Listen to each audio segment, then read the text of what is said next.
Aspetta che intanto connetti.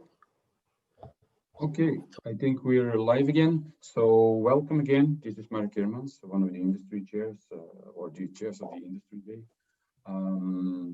We are continuing our sessions with 3 new presentations from end user clients. And as for those that have not participated before, you can, during the session, you can make use of the question and answer feature, which we will take after this 15-minute presentation. So this presentation, the next presentation is from the National Institute in Italy for Insurance Against Accidents at Work. And the presenters are Mr. Tomasini, who is the Chief Information Officer, Ms. Grimaldi, who is a Process Innovation Manager, and they will also probably be joined by Mr. Controneo, who is from the consulting organization helping them, and is also the business unit PPM and process mining manager. So, and they will talk about how process mining and big data support continuous monitoring and improvement of business processes as a kind of a part of their big transformation initiative. So a movie will now start because it has been pre-recorded. It will be in Italian, right? But there will be subtitles. And afterwards, you can just ask questions in English, and they will be translated to the team of INAIL, which is online. And some of the questions will be translated to the team of INAIL. So please start the recording.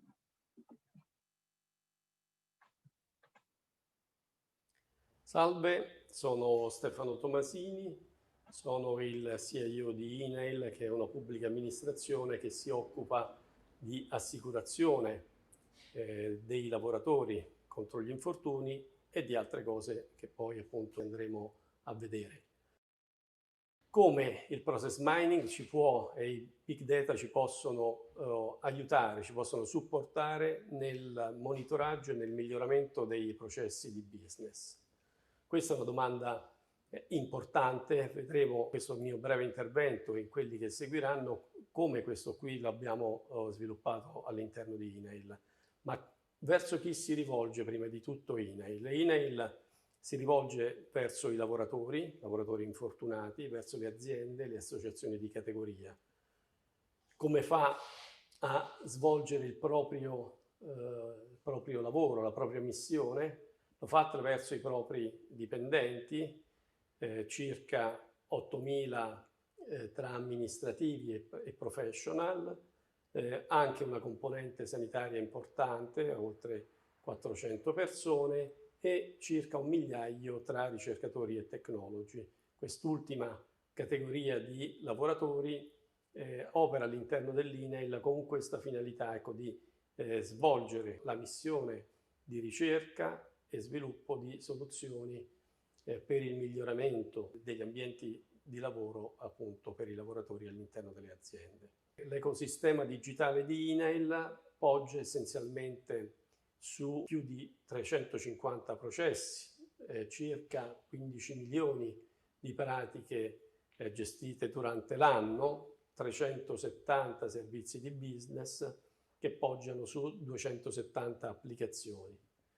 Al contact center arrivano annualmente circa 260.000 ticket e tutto questo poggia su un'infrastruttura di circa 3.500 server. La nostra infrastruttura tecnologica è continuamente aggiornata per rispondere a quello che è l'esigenza di servizio che oggi l'utenza ci chiede in maniera sempre più forte e sempre più affidabile e resiliente. Ma perché abbiamo intrapreso questo percorso di trasformazione digitale? Essenzialmente su input di 2 aree. Sul versante interno il nostro Consiglio di indirizzo e vigilanza, una sorta di Parlamento dove sono rappresentate tutte le forze sindacali delle organizzazioni di categoria, e dal mondo esterno, quindi sia dalla normativa, dalla politica, oltre che dall'utenza. Il vertice dell'istituto ha ritenuto che tenere separati il mondo dell'organizzazione dal mondo della tecnologia in un'epoca dove il digitale di fatto governa i servizi delle grandi organizzazioni non sia vincente. E quello noi lo stiamo progressivamente acquisendo, e anche le esperienze di questi ultimi tempi ci danno ragione in questo senso. Quindi la transizione da una struttura IT tradizionale verso una struttura che si occupa di organizzazione digitale, dove la fusione della vista organizzativa che avvicina il business all'innovazione, alla tecnologia, e l'integrazione della tecnologia all'interno appunto del mondo organizzativo danno proprio questa evidenza. Probabilmente ancora non abbiamo la sensibilità sufficiente per cogliere quelli che sono i benefici, i vantaggi che la fusione tra organizzazione e tecnologia ci portano. Nelle organizzazioni tradizionali questo non riusciamo ancora a comprenderlo appieno. Come abbiamo seguito questo percorso, che abbiamo definito di trasformazione digitale, ma che implica come concetto anche un percorso di maturità digitale, cioè come si può provare a raggiungere la maturità digitale, che è un qualcosa che non nasce dalla tecnologia, o meglio la tecnologia può spingere, può sollecitare, ma non può far raggiungere. È proprio dalla fusione, dall'integrazione della cultura aziendale, dalla cultura organizzativa con la tecnologia, che la maturità digitale entra all'interno delle organizzazioni. Questo è un processo estremamente complesso, perché entra non solo sugli aspetti hard delle organizzazioni, ma soprattutto sugli aspetti soft. Questo è il tema che in un'amministrazione pubblica è anche più complesso da poter raggiungere. INAIL ha investito molto in questo senso, e anche i progetti più rilevanti di fatto hanno rappresentato questo tipo di risultato, ripensando il proprio back-end, ripensando i servizi verso l'utenza, introducendo temi nuovi come la centralità dell'utente da una parte e l'efficienza dei processi dall'altra, quindi introducendo appunto il tema del process mining. E come potete immaginare in questo è centrale la capacità di utilizzare i dati in maniera efficiente e funzionale.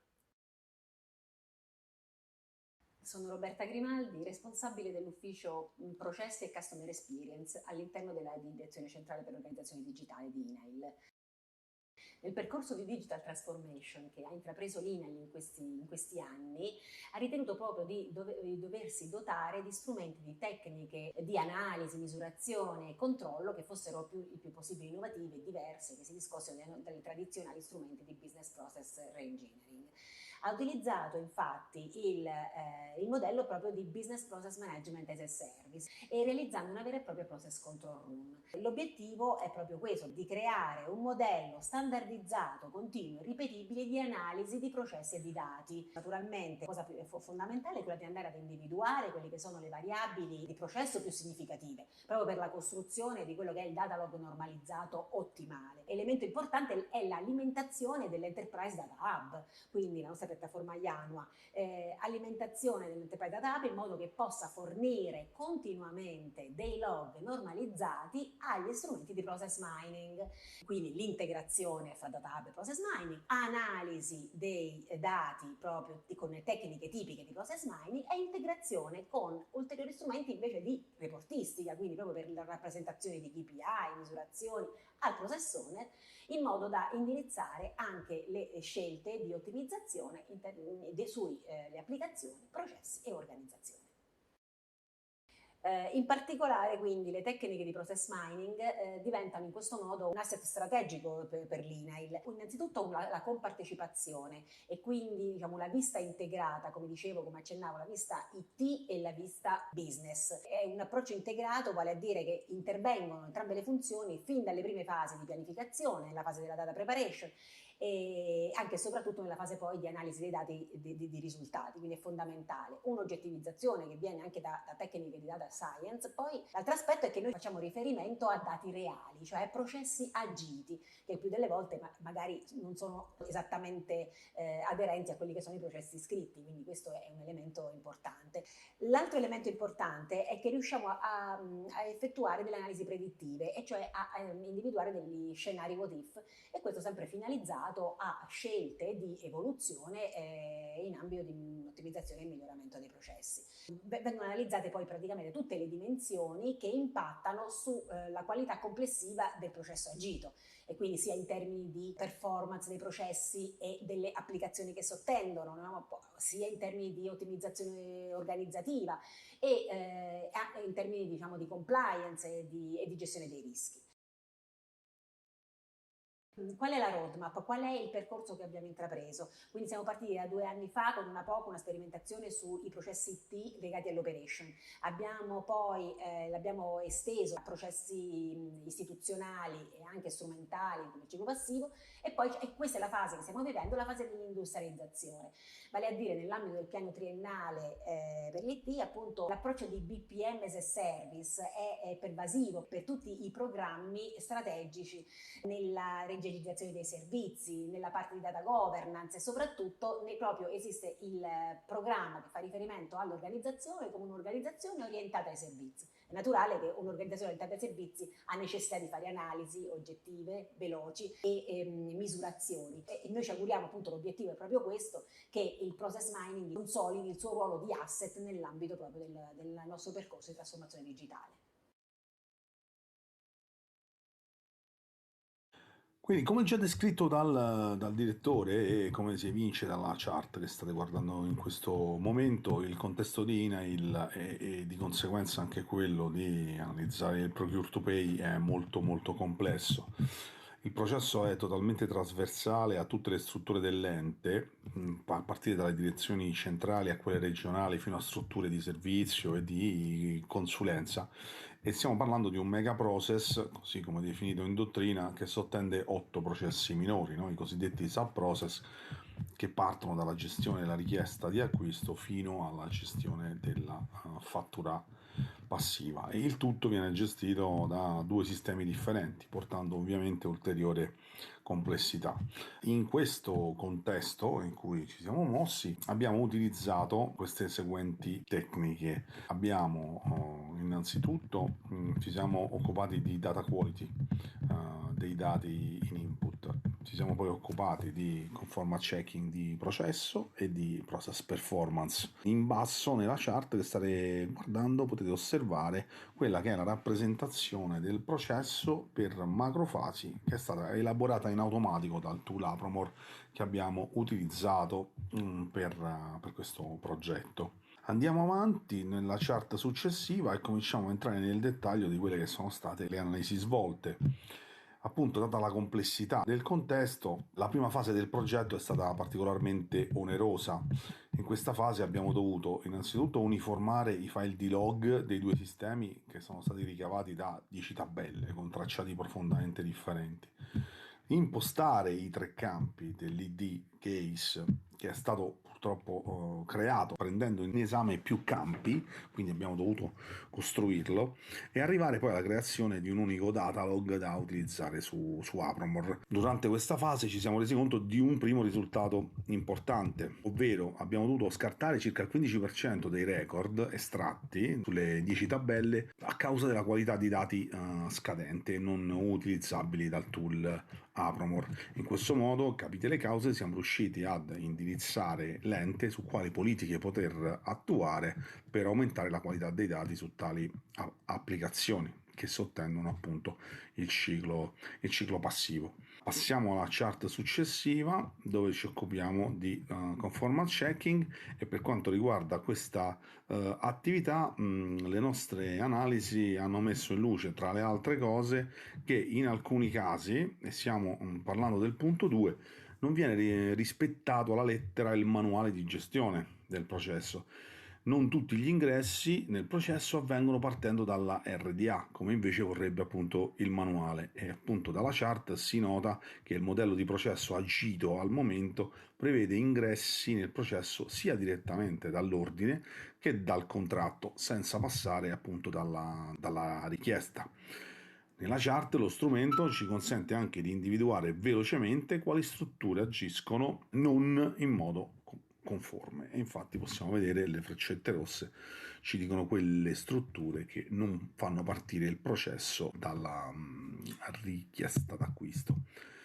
In altri casi invece si agisce in deroga alla normativa vigente. E al punto 3 infatti lo strumento ci mette in luce che fissato un limite di spesa, ad esempio a 40.000 euro, e filtrando solo le procedure che possono essere utilizzate al di sotto di quel limite, un piccolo sottoinsieme di casi non rispetta appunto tale vincolo. E questo viene messo in evidenza in maniera molto veloce dallo strumento. Andando avanti, ancora con l'ultima chart a disposizione, andiamo ad analizzare un po' di performance del processo. Punto 4 della chart, vediamo che il processo ha agito a fasi e le tempistiche che mette in luce la figura appunto estratta da Apromore sono comunque soddisfacenti, ancorché in grassetto viene evidenziato un waiting time più lungo rispetto agli altri, ma in questo caso è comunque giustificato. Perché? Perché stiamo parlando del waiting time che passa dall'emissione dell'ordine fino alla fattura, e quindi è normale che dall'ordine alla fattura ci sia tutto il periodo che passa per l'erogazione dei servizi o la consegna dei beni. Al punto 5 invece siamo nel dettaglio di un subprocess e vediamo che comunque nonostante sopra i tempi siano soddisfacenti a livello di macrofasi, all'interno di un singolo subprocess possiamo andare a individuare ancora delle sacche di ottimizzazione. E infatti si nota che sempre con la freccia rossa in grassetto il passaggio tra le due attività è molto lungo e in questo caso riducendo con strumenti di automazione il tempo tra quelle due attività, sicuramente il processo end-to-end risulterebbe decisamente più veloce. Ecco, in questo caso abbiamo illustrato alcune delle analisi che è possibile fare con tecniche di process mining e con l'ausilio del tool Apromore.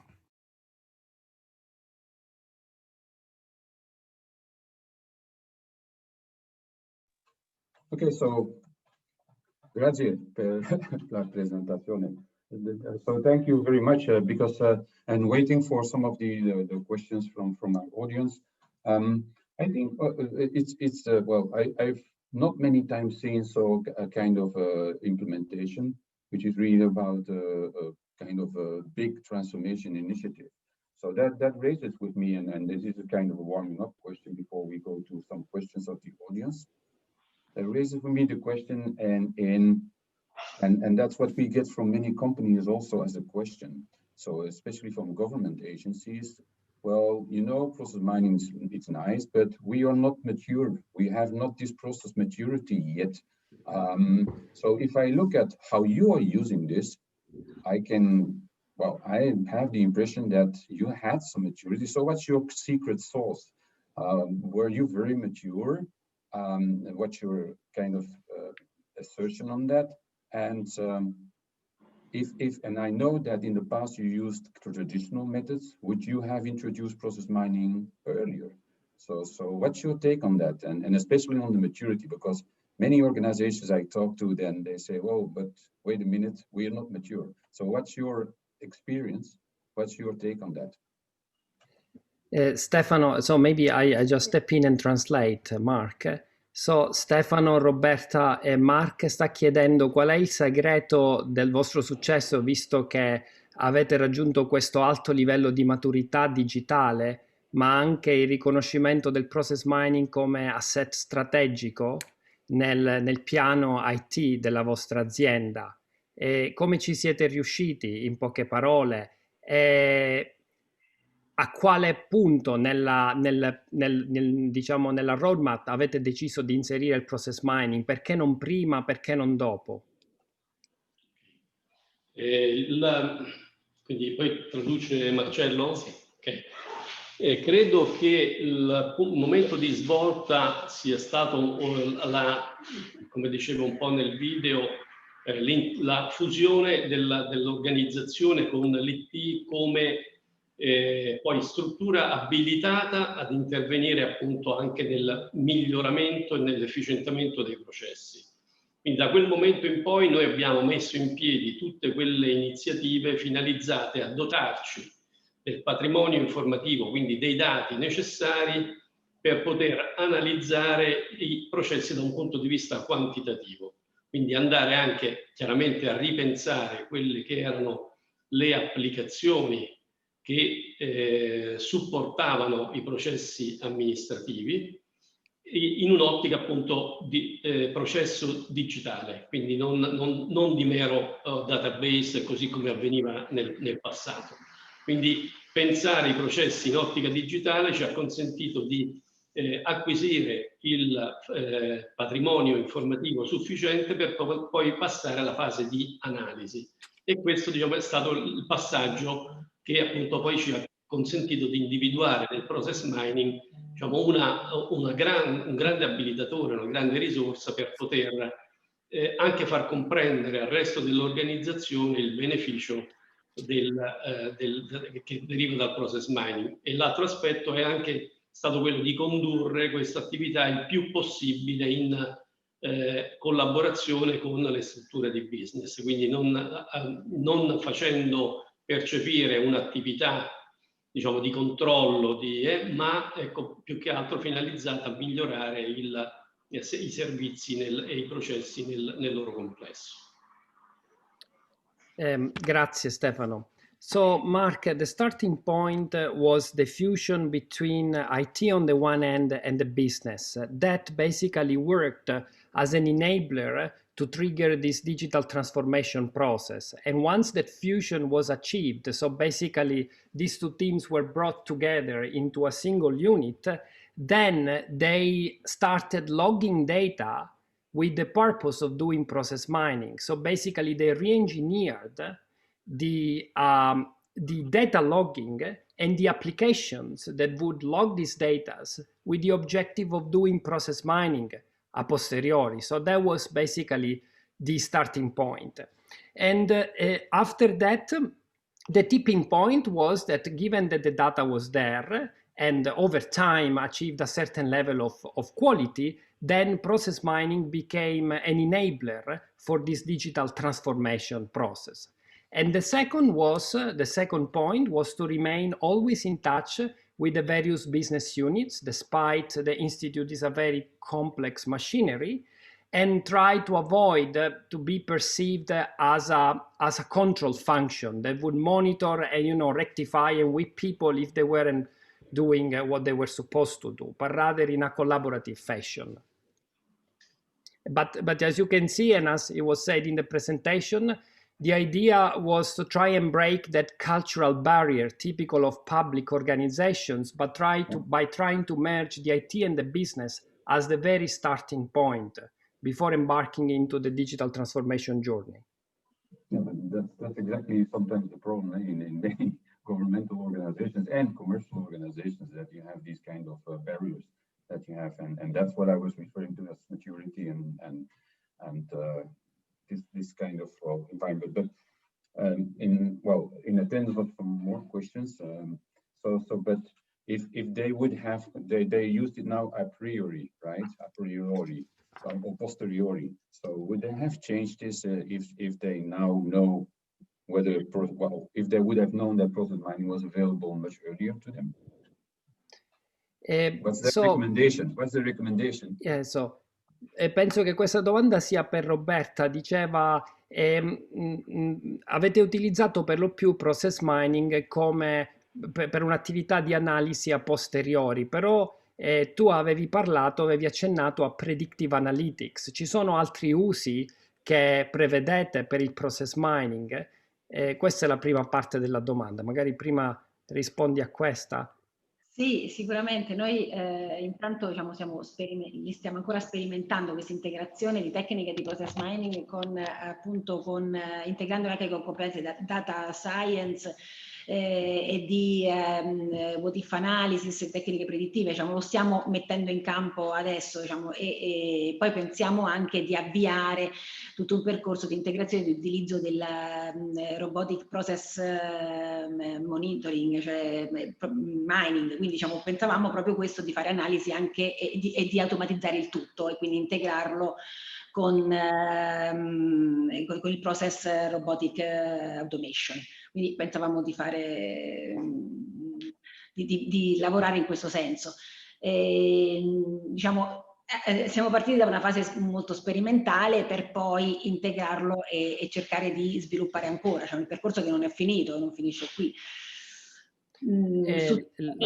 Anche su altri ambiti che pensavamo di sviluppare, su ambiti proprio in ottica, cioè, sempre perché il nostro piano triennale fa riferimento anche a intanto all'evoluzione di servizi istituzionali, e quindi è lì che noi dobbiamo andare sicuramente a mettere maggiormente, ad adottare queste tecniche, perché è lì che dobbiamo reingegnerizzare. Ed è ovvio che vederci fra 3 anni come un'organizzazione orientata ai servizi inevitabilmente ci comporta la necessità di effettuare misurazioni oggettive di questo tipo, insomma, quindi di andare ad utilizzare tutte le tecniche che ci possano supportare proprio nelle misurazioni per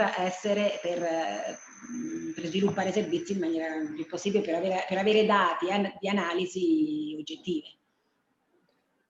Grazie Roberta. So 2 areas for further work: predictive analytics and data-driven simulation for what-if scenarios analysis. So that is now the next step. So coming from the a posteriori analysis, now online analysis through predictive analytics, but also integration with simulation. So data-driven simulation, once the BPMN model is discovered and annotated with simulation parameters automatically discovered from the log, then that can give rise to the assessment of different what-if scenarios. And then the other is task mining, and so integration with a parallel activity of RPA that is going on and has just started at the Institute. In terms of application on the processes, so far it has been mainly applied to back-end processes like procurement, and now given that the whole institute is moving more into a service-oriented agency, then the idea is to start applying that into more customer-facing processes, because one of the key strategic objectives is improving customer centricity. Marcello, sorry, for the sake of time, I think it's good that we move to the. I have to be the bad guy, sorry here. No, I wanted. Absolutely. wanted to also intervene, so thank you, thank you. So also in the interest, and you can keep putting your questions online in the WUFA environment. So please keep doing that. But we have to move on with these sessions. So okay, let me introduce you to the next session. And the next session is coming from, these are representatives from NTT Group. So as probably everybody knows, one of the most, I think, largest telecom providers in the world. And here also we have a combination of, I think, a combination of 2 presenters. First of all, we have Christina Mcgregor. And Christina Mcgregor, when these presentations were submitted, she at that moment in time, and I don't know, but she was Executive Vice President, Digital Platform Architecture, NTT Group, and she will be joined also by Peter Franz, I think, which was responsible for the consulting part, and then we'll talk about achieving process excellence through data-driven process optimization and process mining. The floor is yours.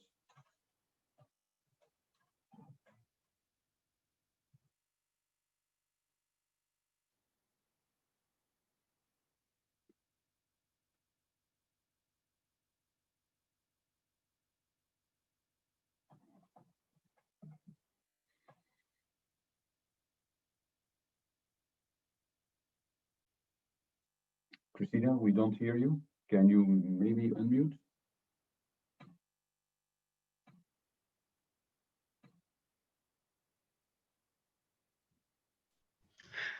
Great, I hope that's better. Can you guys see my screen? Yes, yes, we can. Great, thanks very much.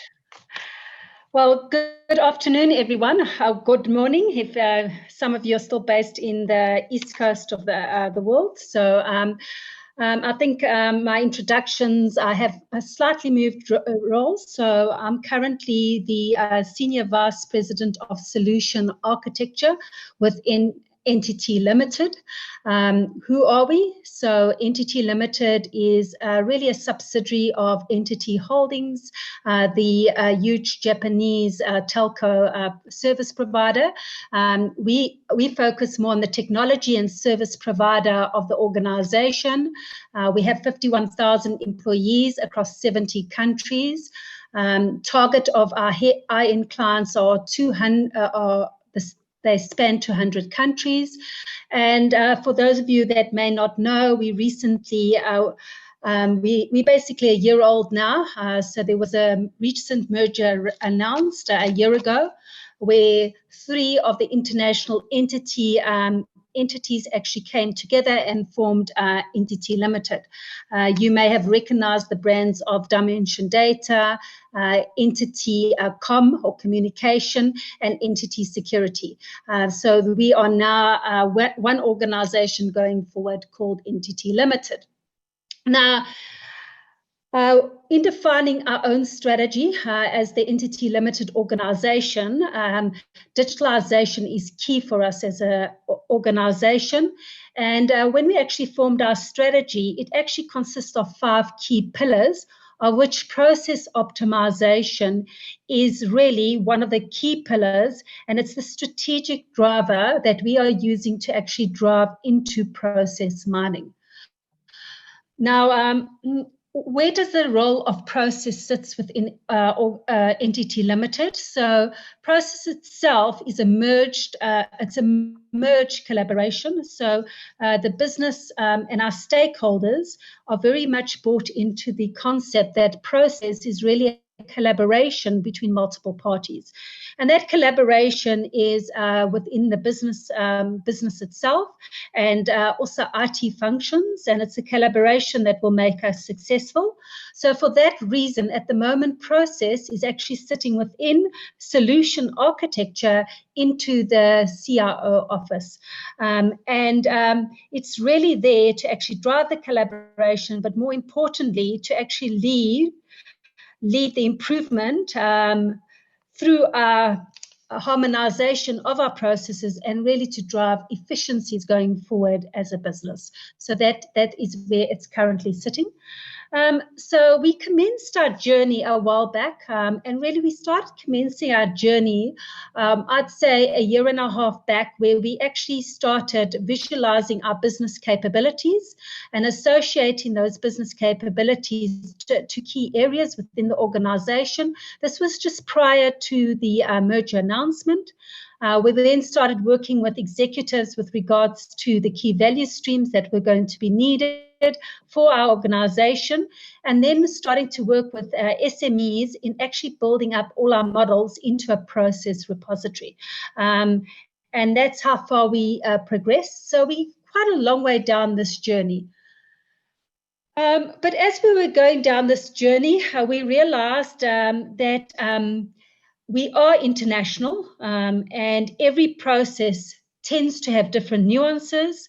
There are certain nuances that we accept, primarily driven around the law itself. So legislative nuances, a key example is Brazil. That's got a lot of different statutory in the way goods and services are actually imported into the country, and they do arise to nuances.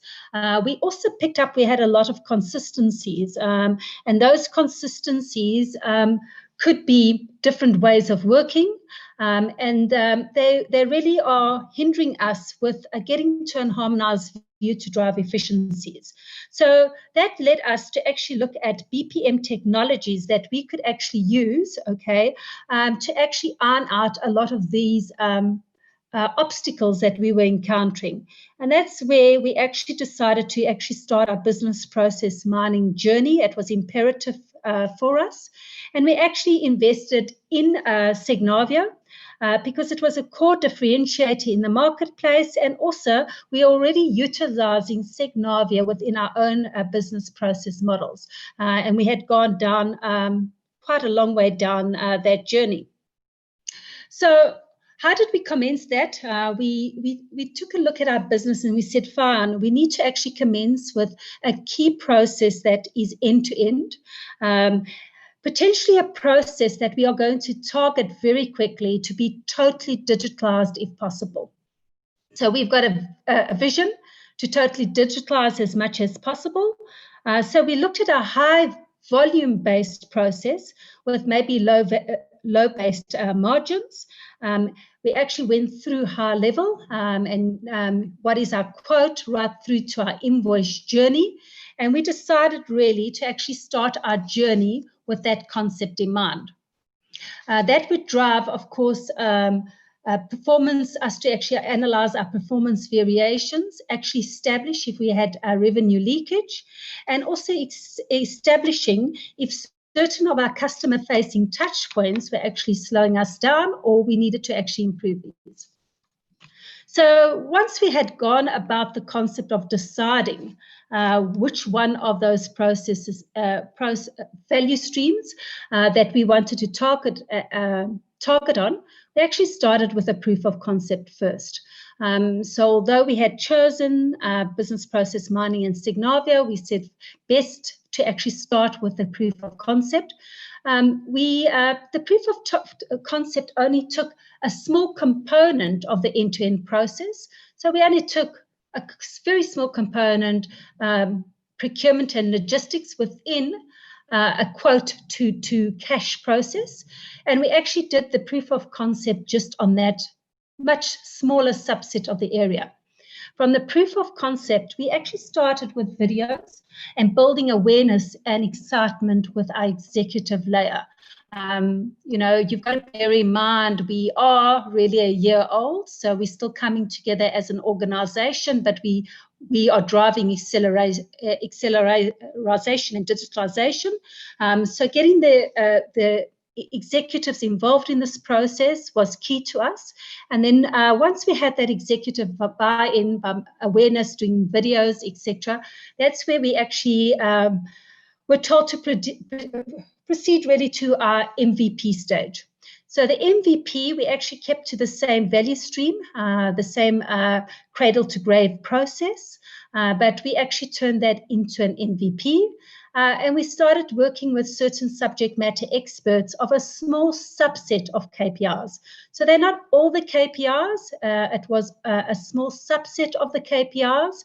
And I'll get to lessons learned towards the end of the slide. And that will articulate why we started just with a few KPIs. Once we had defined those KPIs, we actually started the setup of the technology stack in the back end. That was actually onboarding Signavio into our back end processes or business process mining, all the connectors to our various applications to actually drive the data analytics from. And then we completed that successfully. And then we actually went into usage scenario definition and started really analyzing in the MVP what the results were showing. Literally, we completed that 2 months ago. So, you know, we have completed our MVP. And now where we are in our journey, we're actually starting to work now on the rollout planning of this particular value stream. And then starting to take on more complicated value streams on a similar journey.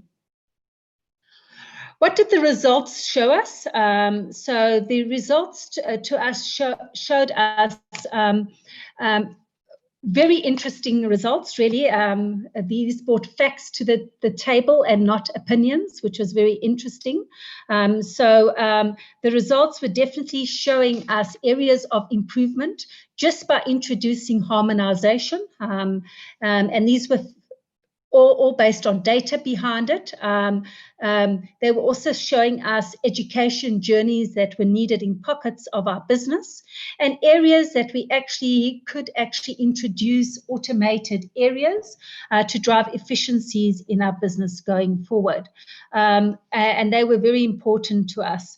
It's important to actually see that to us, the engagement that with business process mining, we wanted to integrate really the assets and the platforms with business that were already that they were already familiar with. So our business was already familiar with the concept of process modeling and platforms. But these results really started actually tying the world of the mining graphs and mining models back to actually physical results. And these are just a couple of screenshots. They by no means are entire MVP, but they allow you to actually see that integrated view. So you actually can see the various models aligned to our business capabilities eventually. And from those various models, we actually start seeing through mining and all the graphs which KPIs are being met, where we seem to have bottlenecks in processes, where we've got rework in processes that are vitally important to us, and starting to actually trend that all with the concept of the target KPIs that have been set by the business. Important also to note that the entire view is all through a cloud collaboration. So visibility and usage is constantly online real time. I don't think that is needed when you are doing process modeling, but it does gain a lot of confidence from a lot of our key executive stakeholders where it comes to kind of confidence in the platform and that they can have reliability on the results. Why did the actual MVP starting to stand out? That was important. So really, it's all now based on fact-based decisions that are online real time, and that is very important to us. Frequently, we were relying on subject matter experts. Getting availability of that subject matter experts takes time. It's all the interpretation, especially in an international company where we don't, English is our business language, but we have really many cultures and people relate to facts and numbers, okay? When we actually are waiting on SMEs, we have to actually get the interpretation involved of what the SME is trying to portray. There are differences of opinion. So really, that was very key to us. Also, it was all generated off our current as-is business model. So it actually gives us comfort of where we are performing at a point in time. And it allows us to get to our next step of the journey, which would be going into modeling. We're not there yet, but that really stood out to us as an organization. It also allowed us to analyze very quickly by various segments. And those segments could have been various regions in this value stream, countries within our regions, various functional areas. So it allowed us to get to that analytics very quickly and also see who was standing out, who was behind the trends with regards to target benchmarking as well. So those are outcomes that really stood out for us as an organization. The most important is that we did take away lessons learned. So going into a POC and an MVP already linked to some lessons learned. We're trying to actually do this through agility consistently. Now, the first thing that was very key to us that we picked up is data quality and confidence in the numbers are vital. If your audience does not actually understand their numbers to start off, it takes a lot more time to actually get them bought into the concept to start off with and getting to understand that it is data quality is as important as the measurement itself. So that was a key lesson learned. Business stakeholder, I'm going to the bottom, business stakeholder and education was also very, very key lesson learned for us. Although we got a lot of the executive buy-in up front, and we were very good at that. We were very good at the demos, setting up a POC. Where we've still got room for improvement is really the next layer down. So identification of all business owners and product manager by our value streams, we should have done a lot earlier and taken them on the journey a lot sooner. We're not totally red there. So we've got areas where we have identified the business stakeholders already, and those are the areas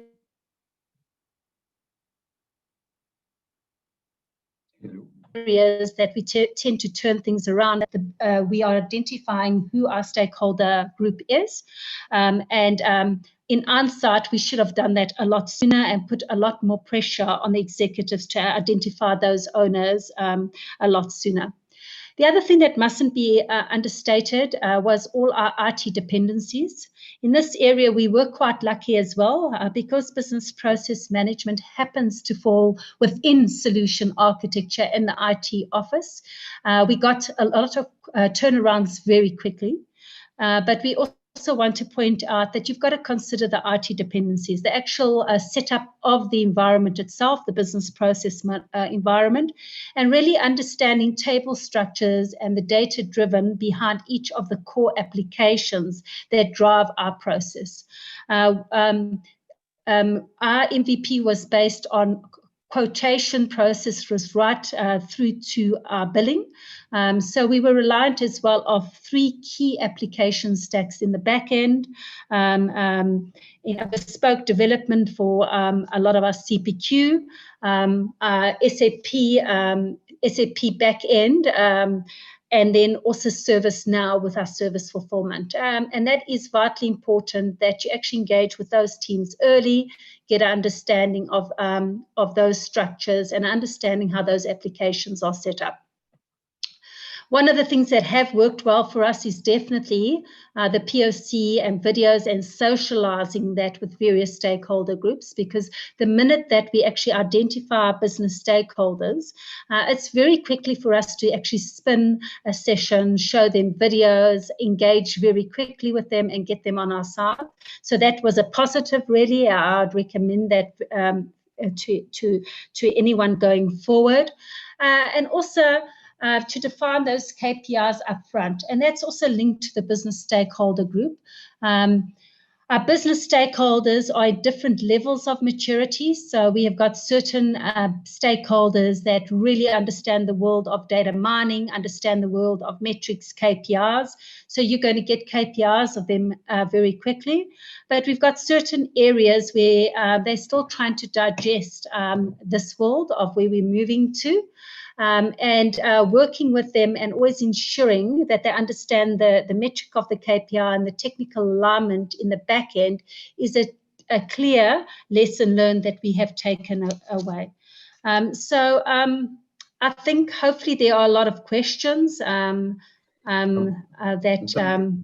Thank you, Christina. And okay, so but in the interest of time, we can have 1 or 2 questions. I was very inspired how you use, for example, these videos. I think that's a great idea in creating awareness and also kind of excitement with all the business people, but also within the entire organization. We're waiting for maybe 1 question. I know that you are using Signavio, right? So and you kind of once touched upon, well, you connected the process mining results to the customer touch points, which reminds me that if you look at the Signavio suite, in fact, they have like excellent kind of customer journey maps. So did you have kind of an intention to, or maybe in the future, to really connect them? Yeah, so that's where we want to go now. So we obviously started very similar with our back-end processes, but every time we're defining our back-end processes, we actually have our key touch points within those processes to the client. But we haven't really completed entirely our client journeys holistically. We started, people forget we 3 organizations that came into one. So I keep reminding Peter that we only are a year old, okay? So it was more to drive a common way of working, to drive our digital journey. We actually started more with back-end processes. We know the key touch points as we were doing that to our client. And I think going forward into the future is only to actually start our client journey with all our key value streams. So we're actually not going to focus on doing it in all, but it's going to be all the value streams that actually are really bringing in our key business metrics of where we want to go as an organization with our clients going forward. So we've also going to be selective as to which client journeys, not all of them, just a few. Yeah. Well, it would be nice to hear next year maybe about how you connected them. So, but in the interest of time, you can stop, and I see some questions are coming up, but I think you can well keep on going on the platform and the UFA platform. And I think Peter will be available, and also Christina, to answer these questions, because we really have to move on. Otherwise, we're going to really run into some troubles. Okay, thank you, Christina. It was a great presentation, and success with the customer journey map and all these other things that you still are having, well, coming up in your organization. So, well, let's go then to the final presentation of this first session. And this is, well, kind of a continuation of last year in the first process mining conference, where we had the people from Ernst & Young in Switzerland kind of presenting on an application in external auditing that they had created on top of a process mining platform. And this was already interesting. This year they have kind of, well, going to the next step, I think, and well, I think I know, because I've seen some of the presentations. So let's go to the last presentation of this session, which is presented by Dennis Preuss, who is a partner within Ernst & Young in Switzerland, and he will be talking about process mining and auditing, first-hand experience of Ernst & Young. Thank you, Mark. Let me share my screen, and maybe you give me a heads up then once you see it. Yep, we can see it. That's great. Yeah, so I'd like to touch on process mining and auditing, and Marcelo, I guarantee you not too much advertisement here. So really what my presentation will be about is the challenges Ernst & Young faces to roll this out globally. And as a Big Four firm, we have lots of regulations to deal with, and I'd like to give you a glimpse into there and how we overcome the challenges and how we took it a little bit further to roll this out. That will be the session, and we have also an open thread. So in terms of taking the time, you can anytime go to the thread, so-called process mining and auditing on Whova, and also post all your questions throughout the next couple of days if we cannot cover them today. Just as a little remark, so when my presentation will be about the fourth line of defense, so we really like in year-end audit, in external auditing. Of course, there's lots of similarities, and you've seen it from PMI. You can also apply what I'm telling you here on the third line of defense within internal auditing, but I keep my focus on the fourth line of defense. I'm starting right away. So what is the challenges in Ernst & Young faces, or any audit firm when doing year-end audit phases? One is a positive one, which is client demand, client digitalization, and their business digitalization is going on. So I think that's really positive. So if clients have their digital footprints there, their process is basically within tools, within platforms, within ERP systems, SRMs, CRMs, and so forth. We need to respond to it and take care that the data is there and then make something out of it. So that's a positive challenge. But the other three, and I would put my focus on the next one, is there's no global audit methodology, which is in every country, basically how to apply process mining and audit. And as big audit firms have a huge liability, and this is true for any audit firm that does year-end audit, not just the Big Four, we need to build a global audit methodology in how to apply process mining. And that's what Ernst & Young had to do. And then there's this third point here, which is also a little bit towards the vendors. We have reviewed tons of business process models out of standard ERP systems, all over the place, SAP, Oracle, from all the vendors, from really everybody. And there's one thing that was in particular missing, which is absolutely key for year-end audit. When you get a process event log with all their invoices and goods receipts, or all their sales orders and your cash in postings, your payments, this still needs to link to P&L and balance sheet, because that's what we are auditing. So I think we had to overcome this challenge as well, linking that event log basically back to the P&L and balance sheet in the point in time we are auditing it. And then we reviewed as well, and you alluded to it, Mark, a couple of vendors, but no one had really audit procedures in the solution. Everybody had things like dashboards around certain business activities, process activities, but no real audit procedures. So As said, I will touch on the second aspect, but we collaborated with the vendor. We got the solution up and running. We call it Helix Process Mining. We built a common ledger that unifies basically the event table structures and tying them back to balance sheet and P&L. And we upgraded our global audit methodology, as we call it, to make process mining and audit happen. And this will be my concentration going forward. So we had to cut through a couple of complexity. If you look at this slide, one thing that stands out is that we are in a highly regulated environment. So we cannot just go to one client, apply a process mining model, and then nice, we take it to the next client and apply it. We have to make sure that the guys on top, basically, the regulators, that they are happy. And I put here the biggest, let's say, US PCAOB, with maybe everybody names and knows, but also the Consob in Italy, because we are virtually in Padua, and then also RAB, which is the Swiss regulator, we're getting reviewed. So whatever we do in terms of audit methodology update, they have to be happy. Then we have a couple of audit standards to adhere to. We cannot just make a risk and control matrix and say, this is my purchase order approval and we test it. No. So there's international standards on auditing, and I think it's roughly 40 of them which we have to comply. And you see them here on the very left side with the ISSB, which is basically the standard setter that rolls them out. So we have to also make them happy, not just the regulators. Also, the standard setters instruct us, and not just us, right? Any audit firm that does year-end audit. So we had to upgrade our global audit methodology, and we started 2016, and we just finished last year, to give you a KPI.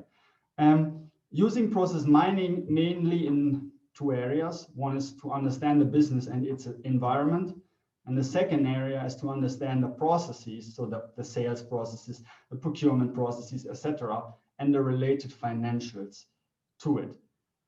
Okay, so that was a lot of theory, but now as you all took the easiest process, I also did it here.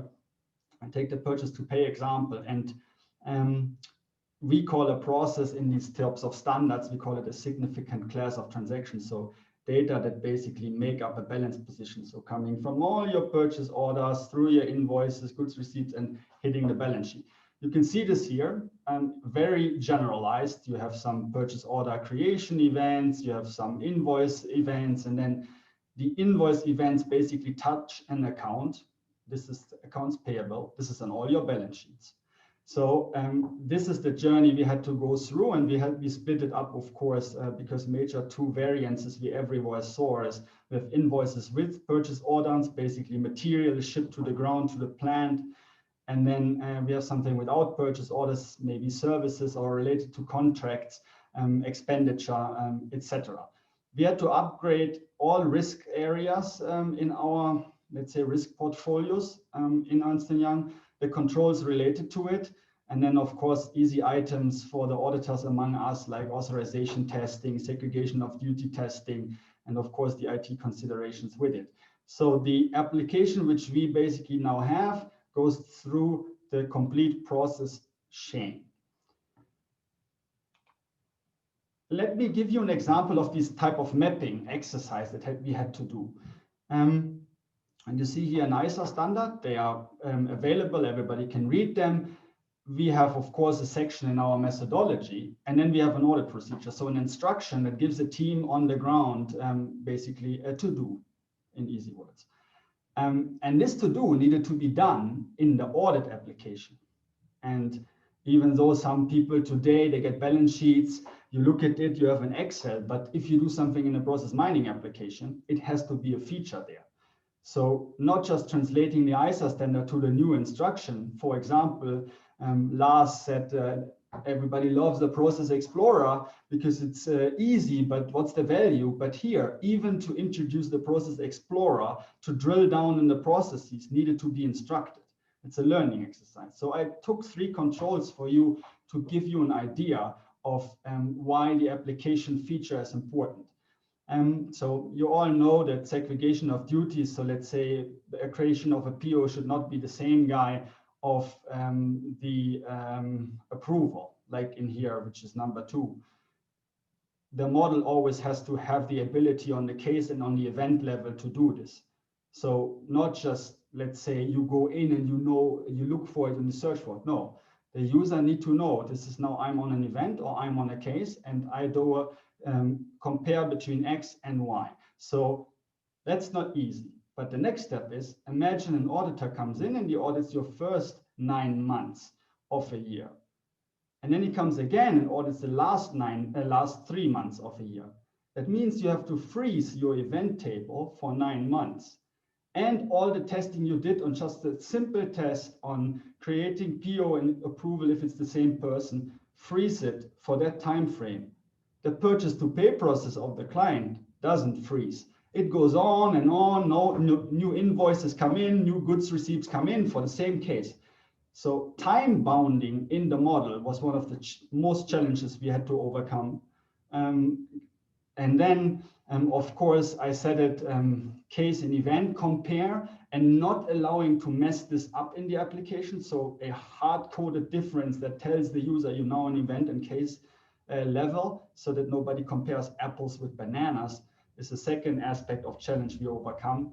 And then the classic conformance checking, and we have 2 types of it. Major ruling, of course, so business rules that can get configured and then it can compare it. But also we can load base BPMN models to check whether these aspects, like a 3-way match, for example, between a purchase order, goods received, and an invoice, are in there.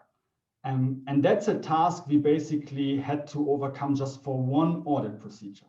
And I think in purchase to pay, we have something like 100. Yeah, I think 95 or something like that. Yeah. Another topic of the standards is not just to identify these controls and check rulings and so forth, it's also to test. So I took another ISA standard, and there's this classical 3-way match procedure. I gave a visual here.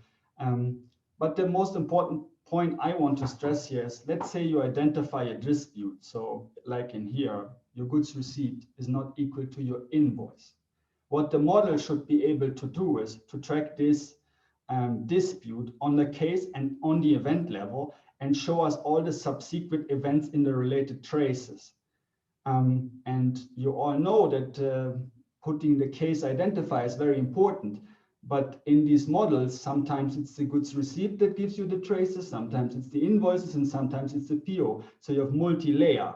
And in order to make a relationship on case and event level, even by different case ID, happen to follow the subsequent traces to identify what we call mitigation control. So goods received price quantity is different than invoice quantity.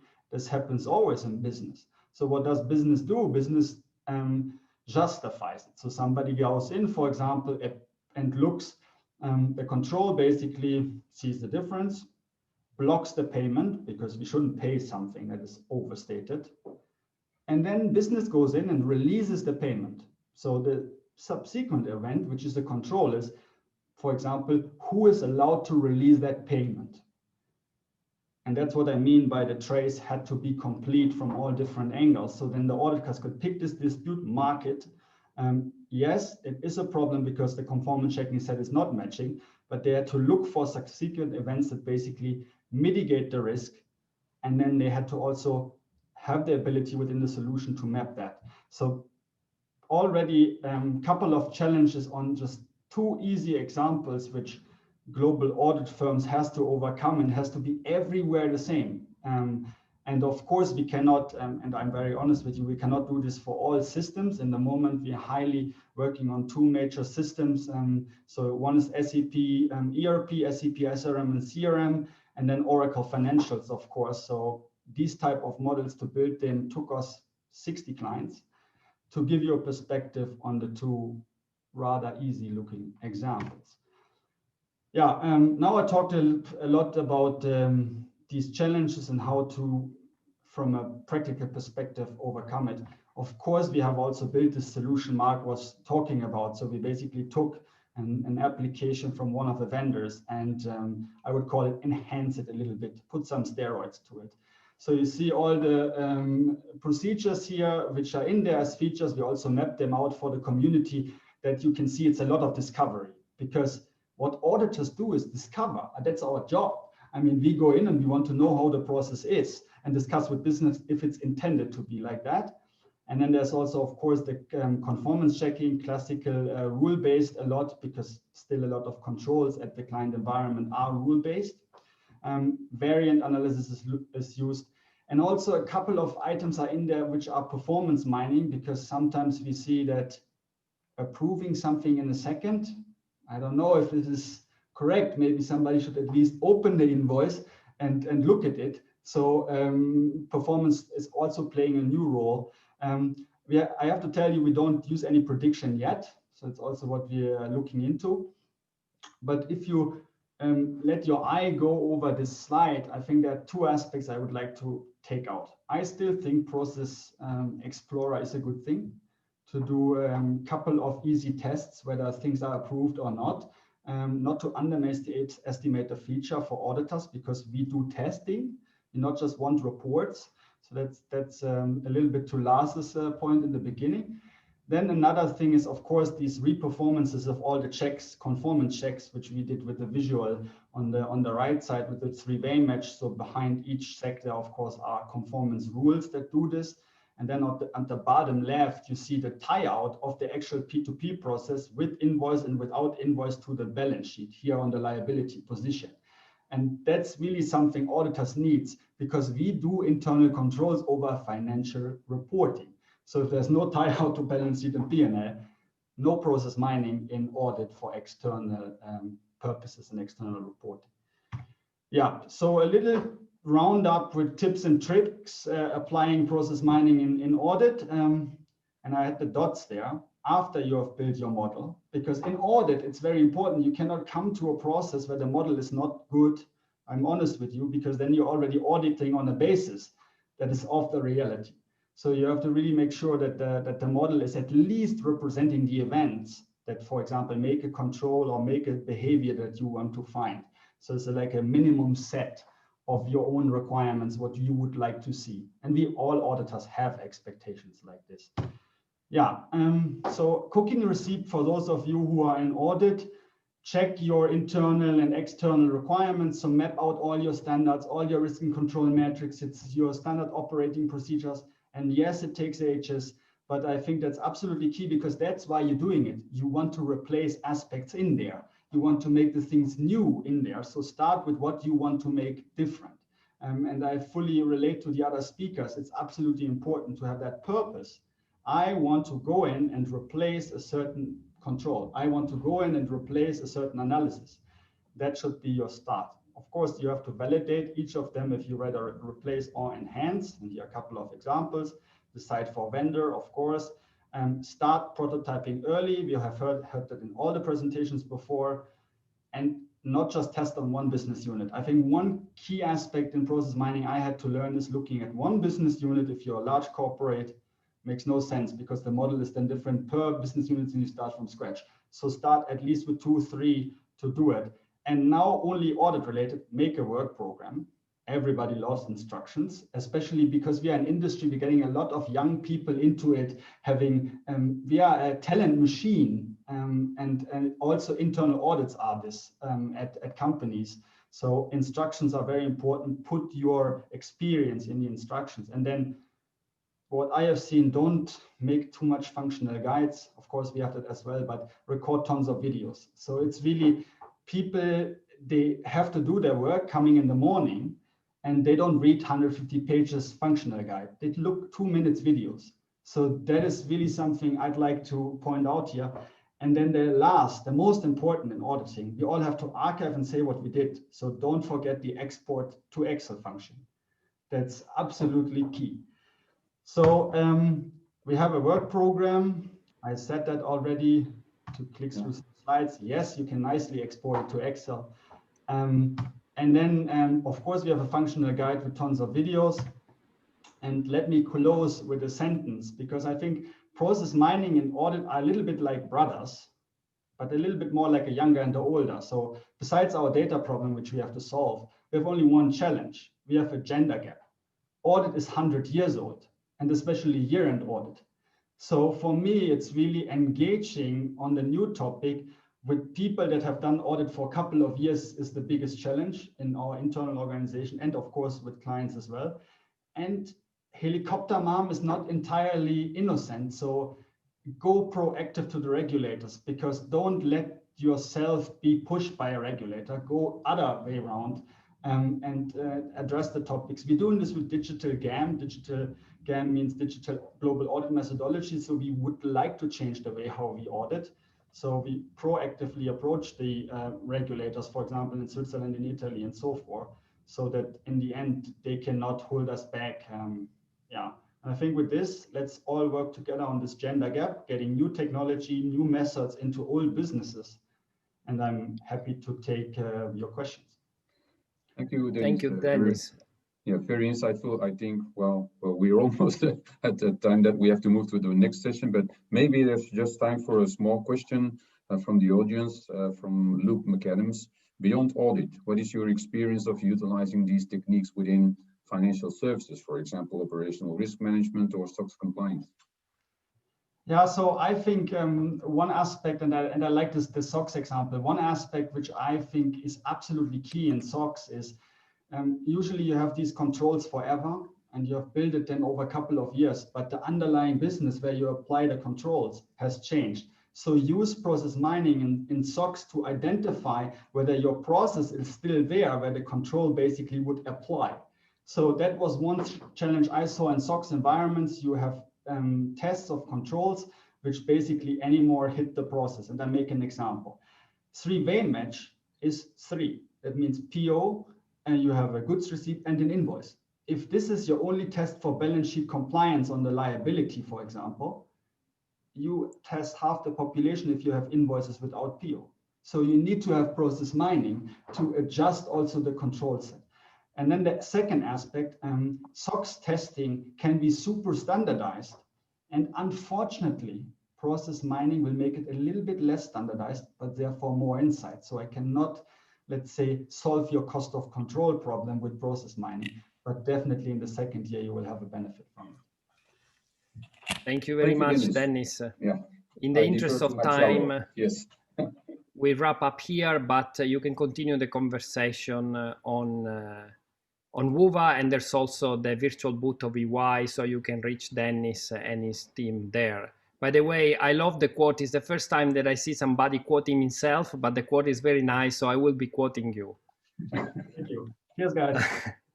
All right, so that was our break. I would say in the interest of time, let's move straight into session 3. And for those who need a break, you know, feel free to grab a coffee and still attending it. I mean, that's the beauty of being online. So our next presenter is Olga Kaperzak. I hope I pronounce your surname correctly. I had Mark to lecture me on that because I was totally hopeless. Olga is manager of Process Mining Center of Excellence at Mbank in Poland, and her presentation is on processes seen through the eyes of data, the experience of Mbank. Yes, thank you very much for having me on this conference. My name is Olga Kaperzak, and I am representing Mbank, as you said. Quite well pronunciation. I know it's very hard to pronounce Polish name, so it's okay. To begin with, I would like to say a few words about Mbank. We are the 5th bank in Poland when you consider assets, and when we provide a wide range of banking and financial solutions, including retail, leasing, factoring, corporate and investment banking, wealth management, insurance, corporate finance, and so on. And for the purposes of this presentation, I would like you to know that we have 300 processes conduct only in operations area, and in the operations area we have 600 people. And we used to and in fact, we right now we do it also. We also optimize our processes in a very traditional way, so using Six Sigma or Lean approaches. And we sometimes also asking our people to report inefficiencies in the process, so then we can have a small changes in our IT systems. And then thanks to this effort, we are able to handle larger volumes of work with the same numbers of employees. But a year and a half ago, we thought that maybe we want to do something more in optimizations area, and we need to rely on data and make data-based decisions. So what we did, yeah, sorry for that. Oh, okay. So what we did, in fact, we saw that we have two types of processes. The first that I handled within IT systems, and for that we have the data, but we had no clue what to do with this data. And for the second part, we have the processes that we don't have any data because they are handled outside any IT system. So we thought that maybe a process mining approach is a good approach for those parts when we have the data. So what we did, we do the process mining data science in action training on Coursera, and we also went on the first process mining conference a year ago. And then we do the POC of the all of the vendors and we chose Lana Labs as our preferred tool for process mining. And then we were a year ago as a pioneers in financial sector in Poland, starting to build process mining from scratch. So we wanted to learn as fast and as much as possible about the tool and about the process mining. So that's why we set ourselves 3 goals. And the first goal was to test Lana's integration with our data warehouse and also Lana's API. The second was to set the tool from the administration perspective. So, for example, permission management, security audit, compliance audit, or log monitoring. And the third was that we wanted to see if we have our internal customers for the process mining approach. So what we did was quite a risky thing, but we do it nevertheless. So we stepped into a large ongoing project aimed at optimizing very important process at Mbank, so the mortgage loan process.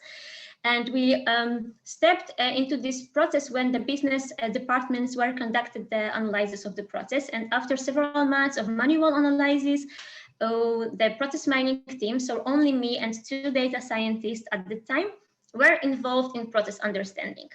And so when we were given the data, we saw that we have approximately 400,000 loan applications a year, and the process is going through different departments, risk, retail, and operations. And also we have, the process is fed by different channels. So for example, the kiosk, the external provider, online, and by Mbank counters.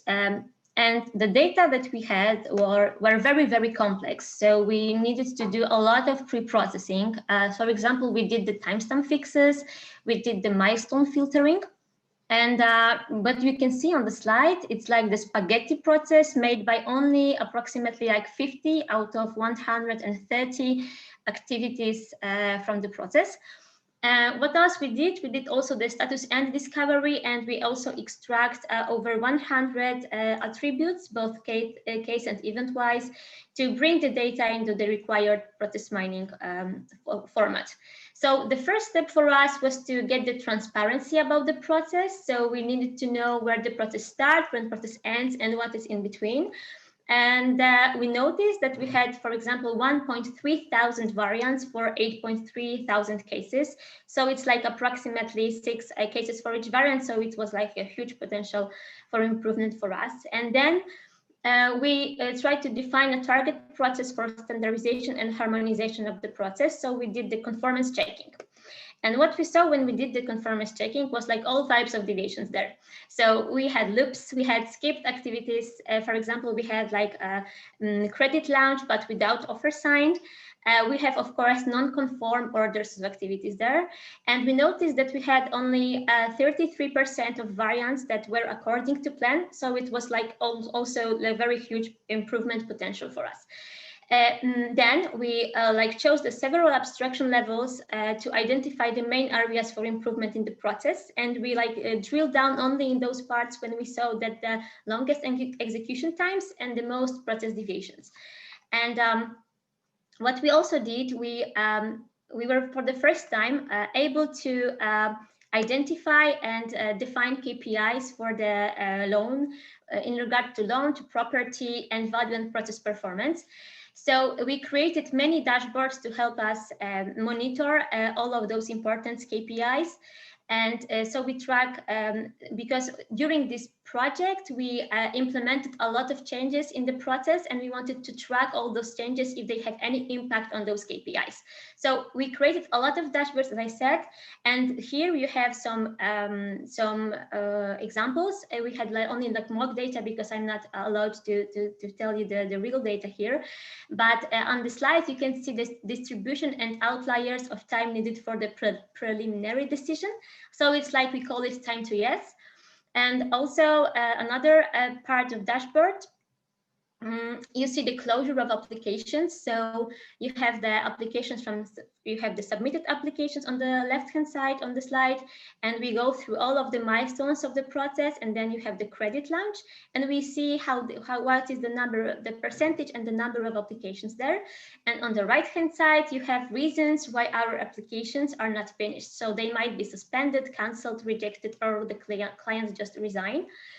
And yeah, what we did also, we created a data and analysis pipeline. So we made that all of these dashboards that we have are fed by data. Are fed by data, and so I daily feed by data. So in fact, we have the process analysis is very fast and repeatable. So we do the connection, data warehouse, pre-processing, and Lana Labs process mining. And we did this, and I want to emphasize this, with only 2 data scientists on board. So we learned how to pin up the tool, and we have overcome a lot of technical challenges there. So that's why we are able to connect and analyze the processes a little bit faster. And the quote you can see on the slide, it's the feedback from our business partners. So you can read it in the meantime. And I would say also that our first process mining analysis just marked the successful journey for us, successful beginning of our journey, I would say. And our team has grown significantly because right now we have 2 analysts and 3 data scientists. And thanks to our involvement in the big project, we gained another major area in the bank, and we are now right now learning them how to use the process mining approach. So we achieved those 3 goals. So the integration testing, administration setting, and arousing customers' curiosity. Yeah, and what we have right now, we are facing a big challenge because we want to scale our process mining approach within Mbank. And why is it a big challenge? Because we saw that in fact we have, instead of 2 types of processes, we have and processes and data challenges. We have 3 types of processes and data challenges. And the first is that we have structured data from our workflow processes. And this is a challenge also because sometimes because of the quality of this data. I would say that we somehow overcome this challenge, this problem, because right now we are creating also pipeline, so data warehouse, pre-processing, and Lana process mining pipeline. And by December, we will give an access to. We will do this connection with our first workflow system, and we will give the access to the daily information, the dashboards, and so on about all of these processes that are conducted within this workflow system. And we will give this information and access to all of the experts of the process all of the people who are engaged in the processes. And the second challenge is that we have a lot of processes also who are conducted within several IT systems, and those systems are not the workflow systems. Yes, sometimes we don't have any activities there, or we don't have unique IDs. And the third challenge is that we have no data at all, because there are processes, maybe not a lot of processes, but still there are processes that are conducted outside any IT systems. And for those 2 challenges, we have tested software tools that allow us to create an event log from the employee work records. And then we did the POC, and we know that from this kind of event log, we also can do the pre-processing, and we also can connect this with Svetlana process mining tool. But we decided that we had to do one thing at a time, because it will take like a lot of time for us and a lot of effort. And we decided that that the most value for the organization will be when we start doing the connection with our workflow systems. So right now, so that was the technical part, and it was like very important part, of course, but it is also like another part which is equally or even more important sometimes, and it's to acquire customers. I like to think about the center of excellence like that we are like an IT service. So we serve people so they can have their process optimized. That's why we also prepare a list of functionalities and business offer for our internal customers, so they can easily understand in what way we can help them. We know what way we can help them by process mining approach. As you probably know, process mining is not like easily approached to understand. So we also educate people to get to know what process mining is.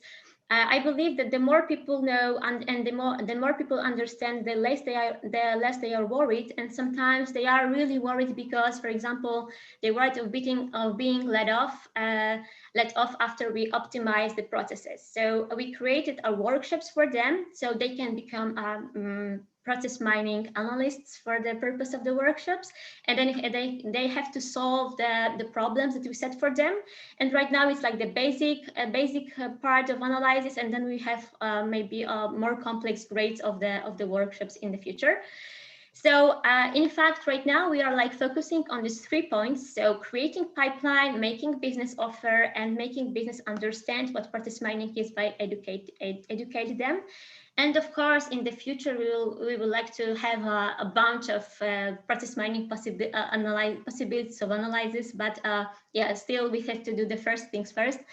And to conclude my presentation, I would say that establishing process mining really takes like a lot of time and effort. So you have to learn how to set up a tool. You have to learn what you can give the organization, and organization have to learn what they can achieve from your analysis. And you of course have to handle an organizational change.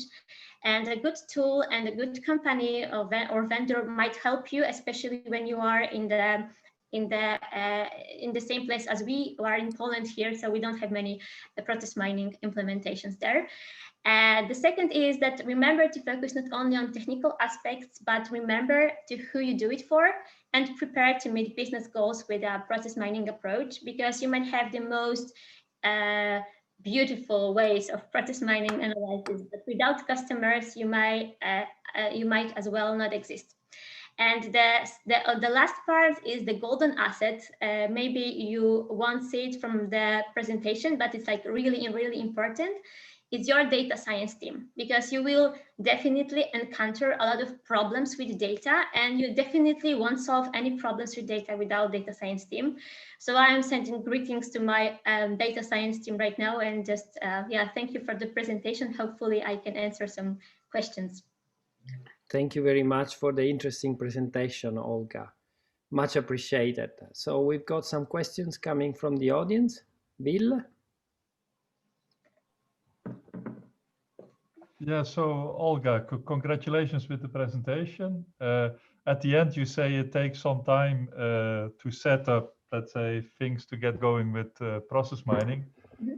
I guess this is relative, because what I remember, you were last year here in Aachen at the conference, and I think you were a relative newbie, and let's say 1 year later, you're presenting all kinds of convincing results. So I think it's impressive to see the progress that you made in 1 year. What I found interesting about your analysis is that you were also using things like conformance checking, focusing on the deviations. And then you made a bit of a side comment where you said, we look at the deviations that cause the biggest delay or the biggest problems. Can you say a bit how you can, let's say, because I guess you had many deviations. I think you named a very low percentage of compliant cases. But can you tell a bit how you identified the deviations that you consider to be worthwhile to act upon? Can you because I have some problems with connection. Just last sentence. Can you repeat? So you analyze the deviations and you concluded that only a small percentage was really compliant. Mm-hmm. And from the non-compliant cases, you somehow selected the ones that were interesting, let's say, to address. Yeah. And my question to you is, how do you now select the most interesting deviations, having a situation where most of the cases are somehow deviating, and you need to pick, to choose among all the deviations, what are the ones that are now most relevant to address? Mm-hmm. Yeah, so we present all those deviations to our business partners, so the people who are involved in the project that we were in, and then we decided with them which are the most important parts, because sometimes the deviations are like the deviations that are really obvious for the business, and from their perspective they are like okay even. So we did this, and then we compare this with the pain points which business gives us also, and we do it together with business, and then we are able to have those lists of the biggest deviations. Yeah. So if you would encounter a deviation from which management says that is less important, mm-hmm. Were you then able to whitelist them again, that you would not bother to look at them anymore, to avoid that you repeatedly give the same, let's say, feedback that is not very useful? Yes, well, what we did also with we also, when we see these deviations and the most important parts of the deviations, when we agree on it with our business partners, we only have those how to say it.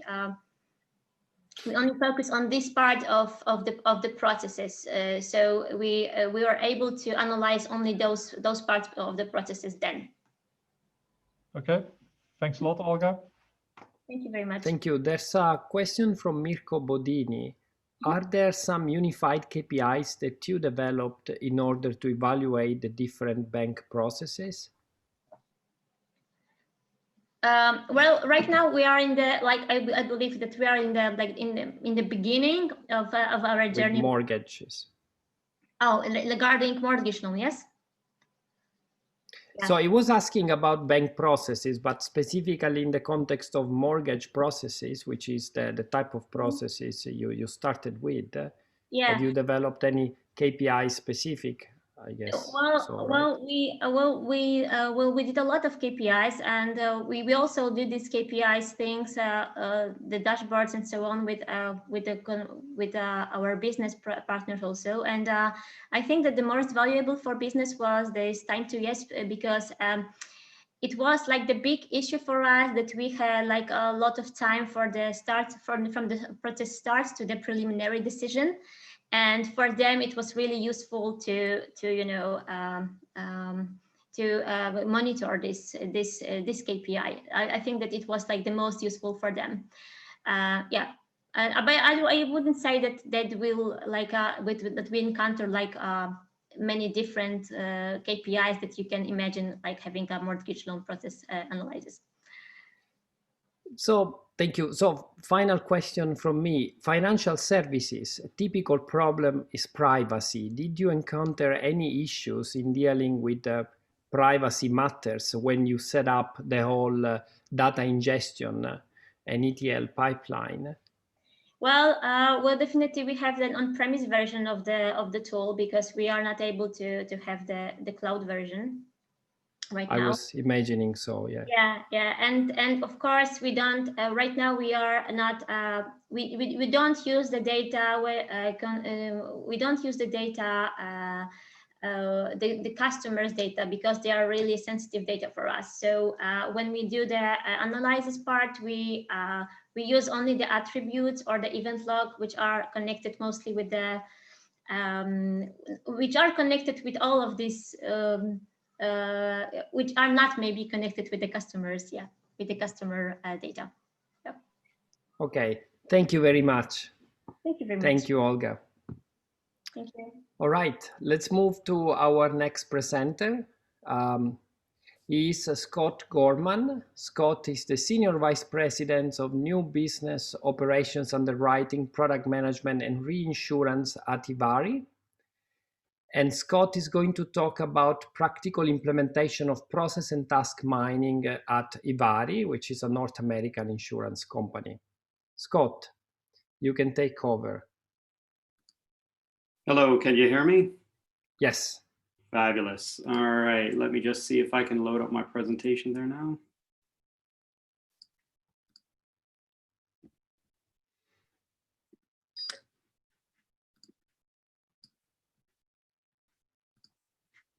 Can you see my presentation now? No? Not yet.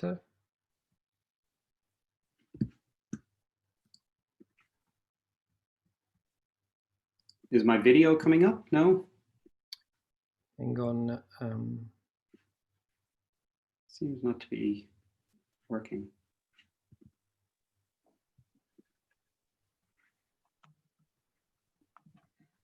I am having system connection errors here.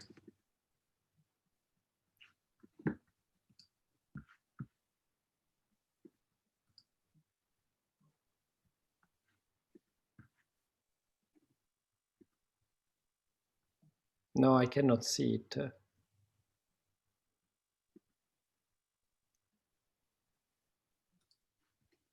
I cannot see your video either. Maybe you want to restart your video. Okay. Give me 2 seconds. Because it was working there a second ago. I'm in the midst of a thunderstorm here in Canada, so hopefully that's... It just finished here, so maybe it moved very quickly from Melbourne. There was literally, you know, a big thunderstorm like 20 minutes ago here. Okay. Hopefully I won't lose my connection there.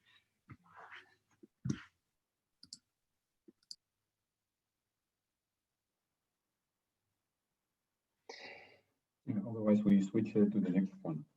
But I can't see them, Mark. No, okay. They are not in yet. Filippo has just arrived. Yes, Filippo is here.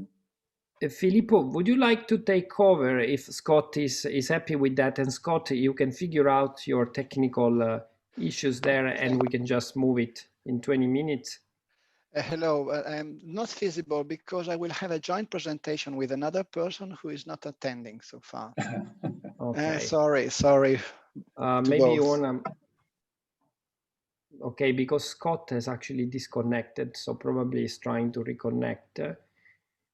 Filippo, do you want to try and chase the colleagues in case they can... I try to text her. Just a moment, please.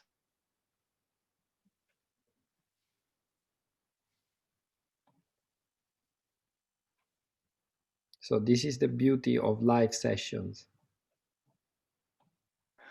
That's true. I try to text her. Or the thunderstorms, wherever you are. How is it in Italy? I knew that she was busy in another meeting, but I tried to text her.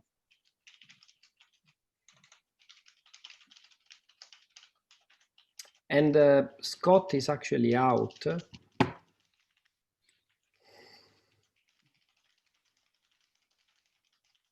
Hope he was not outside in the thunderstorm.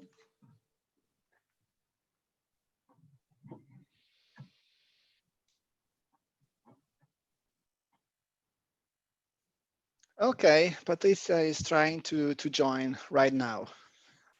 Fantastic. That's the good news. Filippo, would you be able to start to do the introductory slides to present Chiesi? Yes. Would that be feasible? Okay, just a moment, please. And is Luca joining as well? Or is just you and not Patrizia? Luca, just Luca and just myself and Patrizia, because Luca could not attend at the last minute. Sorry for that. No problem. Okay. So the next presenters then are Filippo Censi, Global ICT Head of Business Application Competence Center at Chiesi Pharmaceuticals, and Patrizia Carpena, Global Finance Account Payable Manager. They will talk about a first exploration in a new to us territory. So basically their experience with process mining for the first time at Chiesi. And Patrizia has just joined us. Patrizia, thank you for bringing this forward in your agenda. Much appreciated. Okay, you guys can start. Okay, can you see my screen, the full presentation mode, and can you hear me? Yes, loud and clear. Very good. So the presentation was already made. My name is Filippo Censi, Global ICT, and Patrizia Carpena. Patrizia, you have been introduced by the manager of this meeting. So we will have a joint presentation for you today. I will talk about the reasons and the justification for this project in Chiesi, whilst Patrizia is going to tell you the story, let's say, on the beneficiary side of the initiative. Okay. Let's go. Where the story begins. The story has its roots in the fundamentals of our company. You know, Chiesi is very attentive to society, the territory, the environment, and everything that is related to the subject of sustainability. Also, if you take a look at our logo in blue on the left side, you may notice three very important keywords: people, ideas, and innovation. I would say that in Chiesi, people at every level of the organization are expected to come up with ideas, and especially those ideas that cover unconventional way to solve problems are very welcome. So you understand that in such a climate, new technologies can play a key role, and sometimes even they become an enabler. And the Kepler Lab, which I am going you to show here on the right side, Kepler Lab fits exactly into this context. What is Kepler Lab? Kepler Lab is a team made of 8 people who periodically meets and investigates technologies that are new or that are not new but that have not been adopted by the company before. So Kepler Lab, after identifying some interesting new technologies, then identifies some of them that can be of interest to specific business areas. And then they propose them to the business partner looking for use case. So this is a kind of a paradigm switch. Usually we start from requirements and then we search for technology. Instead, the Kepler Lab does the opposite path. They start from the technology looking for important way in order to solve problems that before had not been solved, never been solved, okay? So this story began inside the core competencies of the Kepler Lab. Kind of 2 years ago, in one of the Kepler Labs meeting, we began wondering about process mining. That was not for sure, neither a new idea nor a new technology. But if you remember, 2 to 3 years ago, process mining was in the hype. If you go back to the reports also from Gartner, for example. And so after having identified process mining with its potential, we then prepared ourselves on the subject because it was new to us.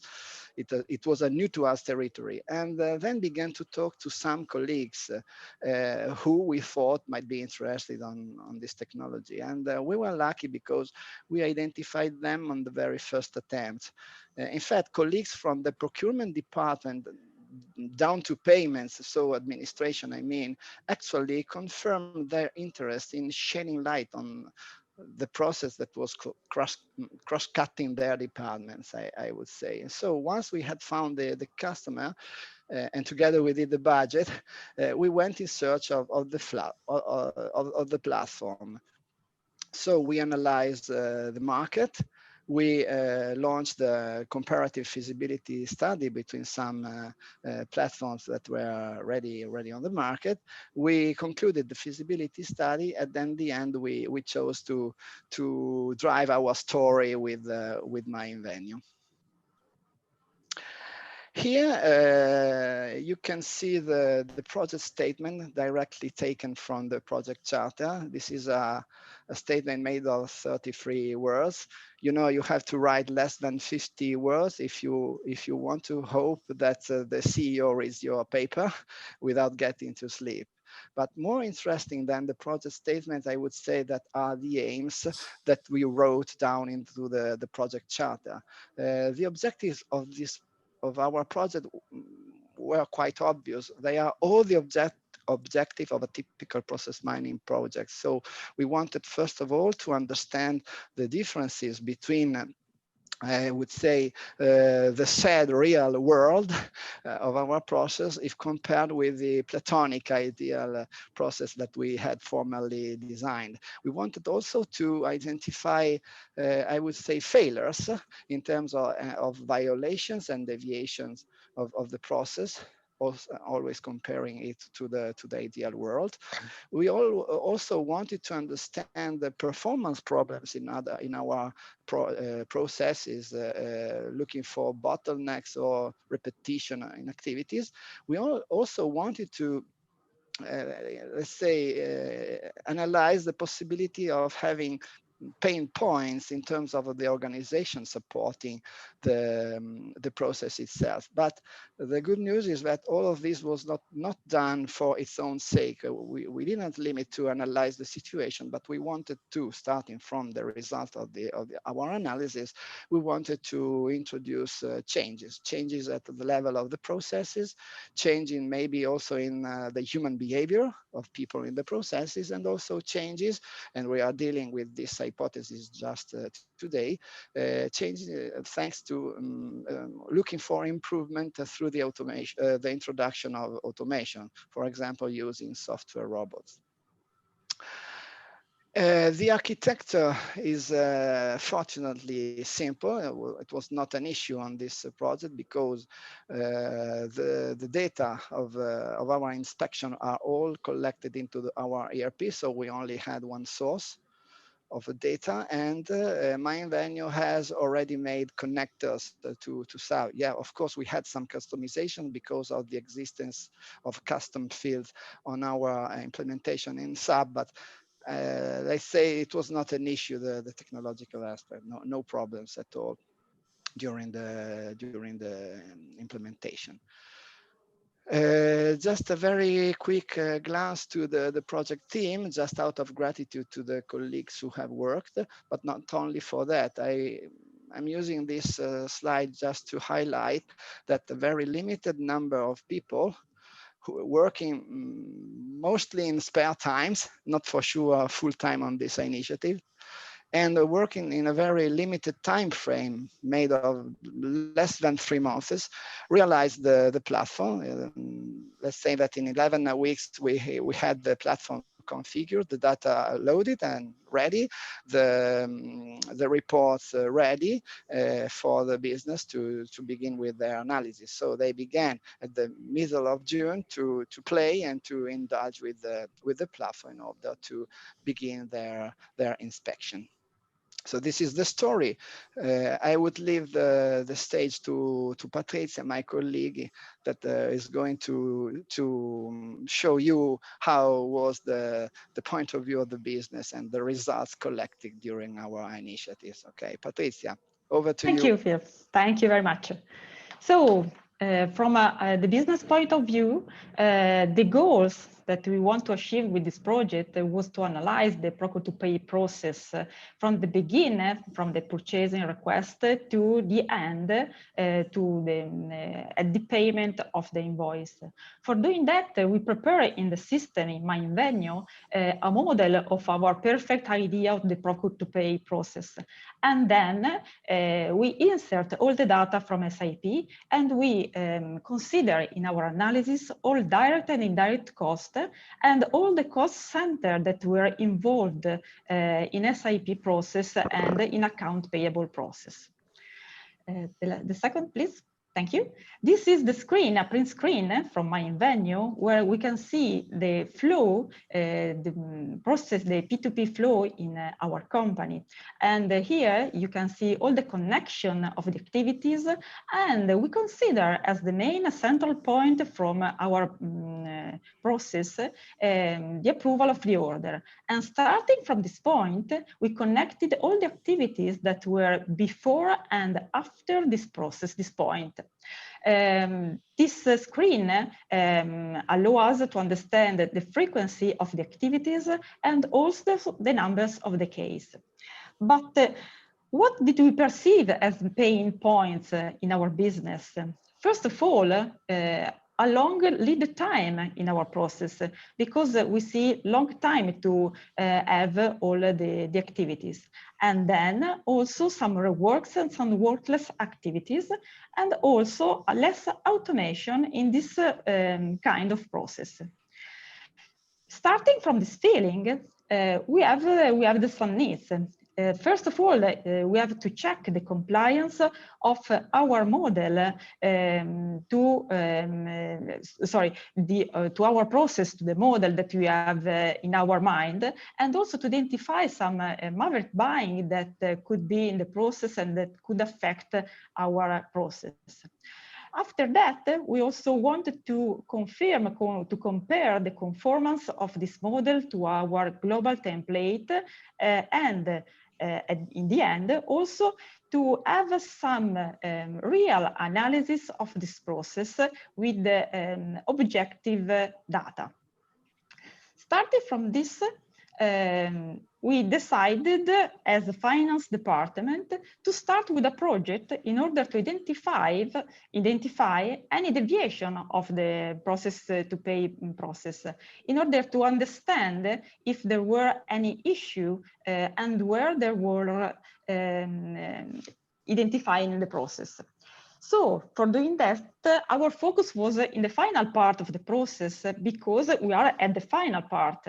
And we wanted to understand if the issue were in accounting department. Starting from this, we used the My Venue in order to have all the information, all the process, and then we identify some deviation. Our focus was on some invoices, some kind of invoices recorded after the due date. And we wanted to understand why we have this important number. It was an accounting payable problem, department responsibility, or purchasing department. My Venue helps us to do that. After this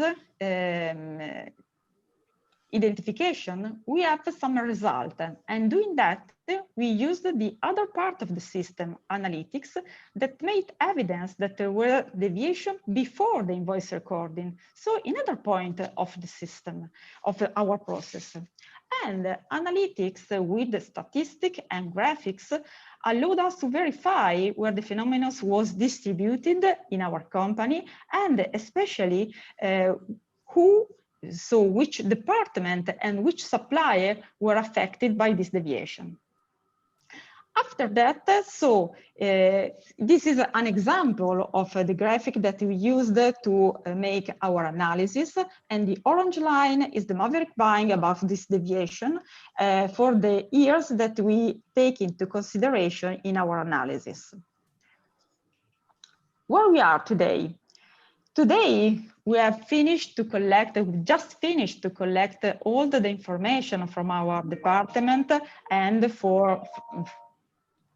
from our department and from the system. And now we are ready to share information with the company. So in this moment, we are planning meeting with our department in order to identify causes and the possible solution to the deviation that we have identified. And at the end of this meeting, we expected to get together an action plan. And which are the expected benefit of this solution, of this project? First of all, if we solve some problem, we will reduce the delay in recording invoices, so payment will be all on time, also for this kind of invoices. This is an important point. Then, less reminder from finance department to other departments in order to obtain internal documentation, because today finance department is make a lot of remind to departments in order to get information and documentation. And now with this system, we can try to get less of it. Cost will be recorded in balance of time, because if people are on time with all the activities, also the cost in our balance will be okay. And last but not least, we'll be in touch with our department to find a cooperation together, because we want to be business partner, a finance business partner for our department. That's all. Thank you for your attention. Thank you very much, Filippo and Patrizia. So while we wait for Marcello, sorry, I realized only at the end that my camera was off. Sorry. No, that's okay. The slides worked pretty well, and your audio was also good. Okay. Thank you very much for the interesting presentation. Can you tell us a bit about the challenges that you are facing? For example, you said that you started like a side project. This was done on a part-time basis, but you guys now, based on the results that you're gaining, you're now getting traction, right? So what challenges have you faced? And in terms of, for example, buy-in, how are you overcoming this to get, support from the top so you can build up a team, do it full time and stuff like that? There is for sure an IT point of view and maybe a business point of view. I talk about the IT.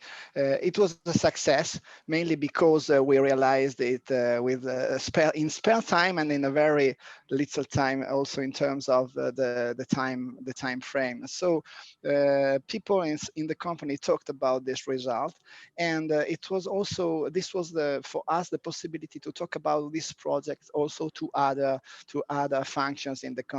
And in fact, in the future, we get a great interest also for future initiatives for 2021. In the future, we are going to analyze through the process mining the supply chain. That is a very, very complex process made of many. In pharma especially, yes. Yes, in pharma especially, the sources of information will be much more than one, and the actors involved in the process, a huge number, and with very, very, very complex, I would say, process to analyze. So again, I would say that the success of this story was an enabler for new stories starting from next year. This is the IT standpoint. From a business point of view, I think that the main important thing is the potentiality of this system and how to analyze in details all the purchasing flow from this area. In this moment, we have analyzed a little part, but we wanted to have more information and more to use the system in another way for the future in order to get information about also the KPI and also cost and so on. This is just a starting point. And I think that for finance people, it would be a very interesting instrument to use in an everyday analysis. So there's a question from Marlon Dumas from the audience. Is this in the radar of the executive team? Yes, as all the initiatives in case it happens for all the project, I would say, because thanks to a report that periodically the Kepler Lab report to the CEO and the top management. So the answer is yes, for sure. So it's with the CEO directly? The CEO directly, the CEO and the CIO, sorry. CIO, so through CIO. IT and the Kepler Lab. Yeah. Thank you very much. So I see there's no more question from the audience. And if there is any other follow-up question, you can use the community feature of UVA and continue the discussion offline. Thank you very much, Filippo and Patrizia, again for your contribution to ICPM. Thank you for the invitation. And thank you very much. Good luck with the journey. Thank you. Thank you. Welcome. Bye-bye. Bye-bye. So we see that the storm is gone now in Canada. It's come back here in Melbourne. I don't know if you can hear the noise, but it's pretty loud at the moment. Yeah, I called back in on my iPad, so I'm using data right now. So we'll keep it short, right? No problem. No problem. Let me just see if I can call up the presentation here now. So Scott Gorman is a Senior Vice President, New Business Operations, Underwriting, Product Management, and Reinsurance at Ivari. Yes, and of course, now I can't call up my presentation because I'm on my iPad. 2 seconds. Why can't my presentation come up? Apologies for this. Scott, I do have a version, but it might be old. If you want to flick that over, I can show it for you. Sure, that would be great. What's the email address? For privacy. Yeah. Don't worry. So I'll just write it here. Okay. That would be great. I have your email. I'll write to you. Perfect. That would be awesome. Thank you.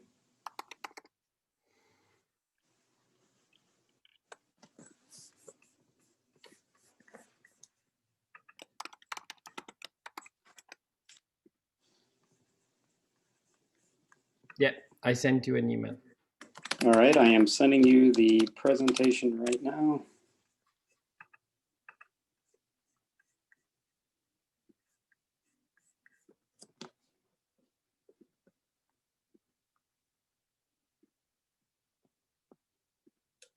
As soon as I get your email.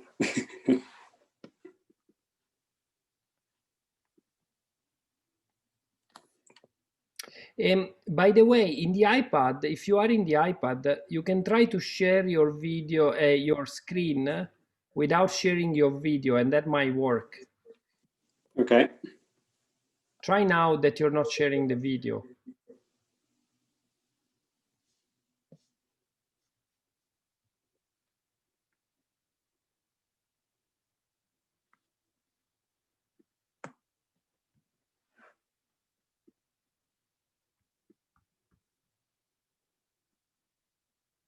Can you see it now? No? No. No? Okay. I'll just respond to your email there. Again, apologies for this. This is... No problem.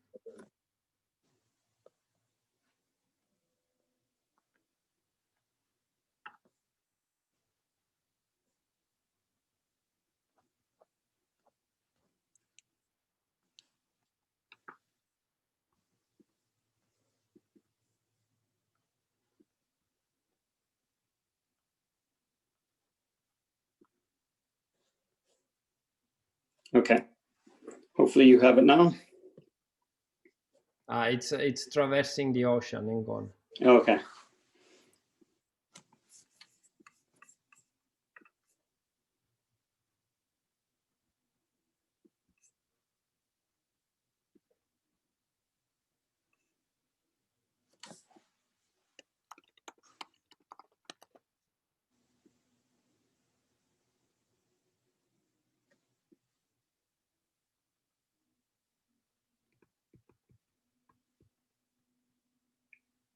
Got it? Perfect.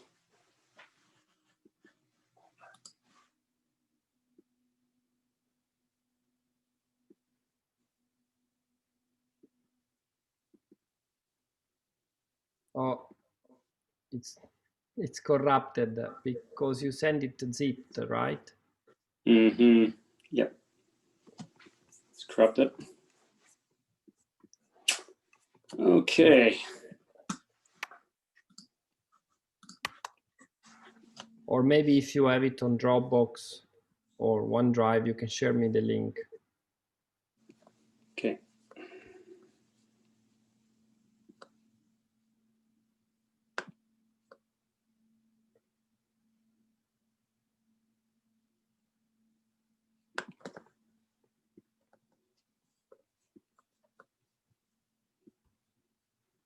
Um, 2 seconds there now. Let me just.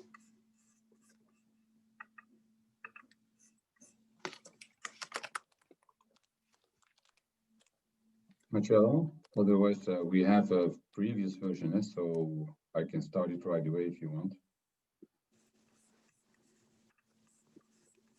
Yeah, so Scott, Yes. are you happy with that?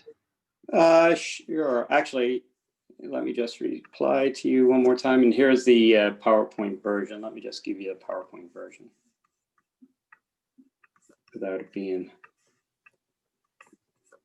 Yeah, I have one which is 10 slides, so I don't know whether it's the latest one. Okay. Yeah, you can. I just sent you the PowerPoint version, the unzipped version, so maybe that will work as well. Okay, so let's try. If it doesn't work, then Mark can Yeah, go perfect. with the... Excellent.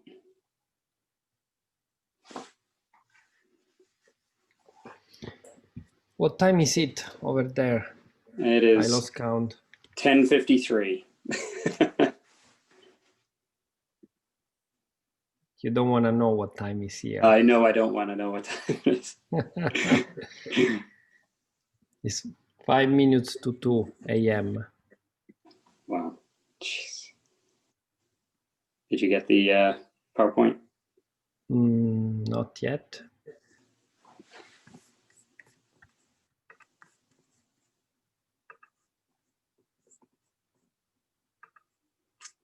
Just give me a word. So.